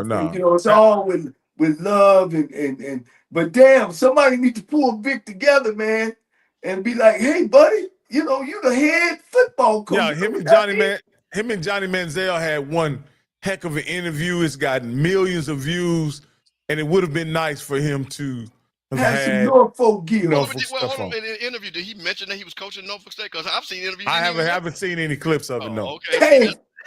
Listen, that's another thing. I have seen interviews where it even if they ain't the topic, it's gonna be the topic if I'm there. Well, let me tell the audience that that's what happens when you sell your soul without a good contract. You know what I mean?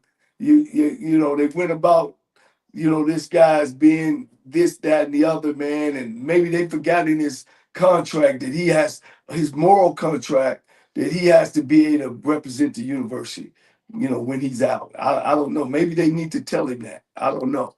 But I know this, if he had some skin in the game, if he was an HBCU guy, if he was a career coach, all the things that I talk about of being a CEO of a football program, if he'd have had some experience in that, he would know we wouldn't even be having this conversation.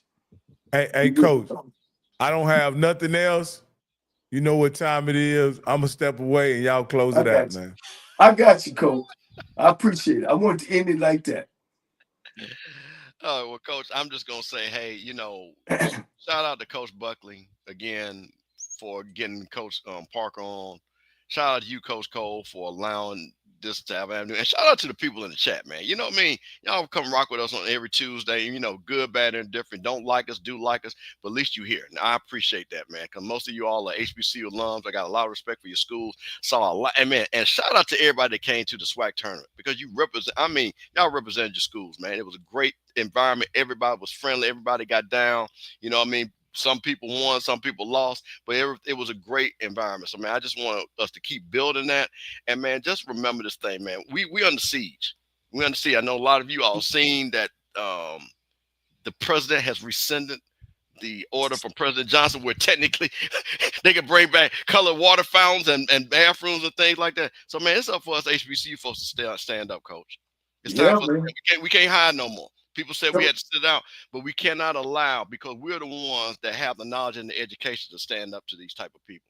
So, man, I want everybody to understand that, man. And like I say, love all of you all. And Coach, once again, thank you for allowing me to be on. Yeah, without a doubt, man. Look, we ended another sensational show, 3 hours long, man. For the people who stayed with us, man, I take my hat off to you. Y'all could tell that we talk from our heart and not from the foot on our ground. We talk from here and up here. We try to give you guys all the information. Continue to subscribe to our show. Continue to spread our show. I get a lot of calls from people that don't even know our show yet. But, you know, at the end of the day, you know, we're about uplifting. I'm about uplifting African-American coaches and African-American culture, especially HBCUs. And sometimes, you know, I'm always ain't on the right side, you know, or the left side. But, you know, I speak from my heart, you know, and I want to thank you. And you know, and I'm for every African-American person that's trying to do something and trying to fit in. So I thank you. I know this world is getting tight. Stuff is, you know, is uncontrollable. But one thing about it, like I tell my son, he's 23 years old. He's Johnny Jr. And, you know, he's a 22-year-old searching and finding. And I told him at the end of the day, son, whatever happened to you, you got a place to come. You got a place to come home. You know, and so I tell you guys that if you feel yourself at the end of the rope, always tie a knot and hold on tight, because ain't nobody bad like you.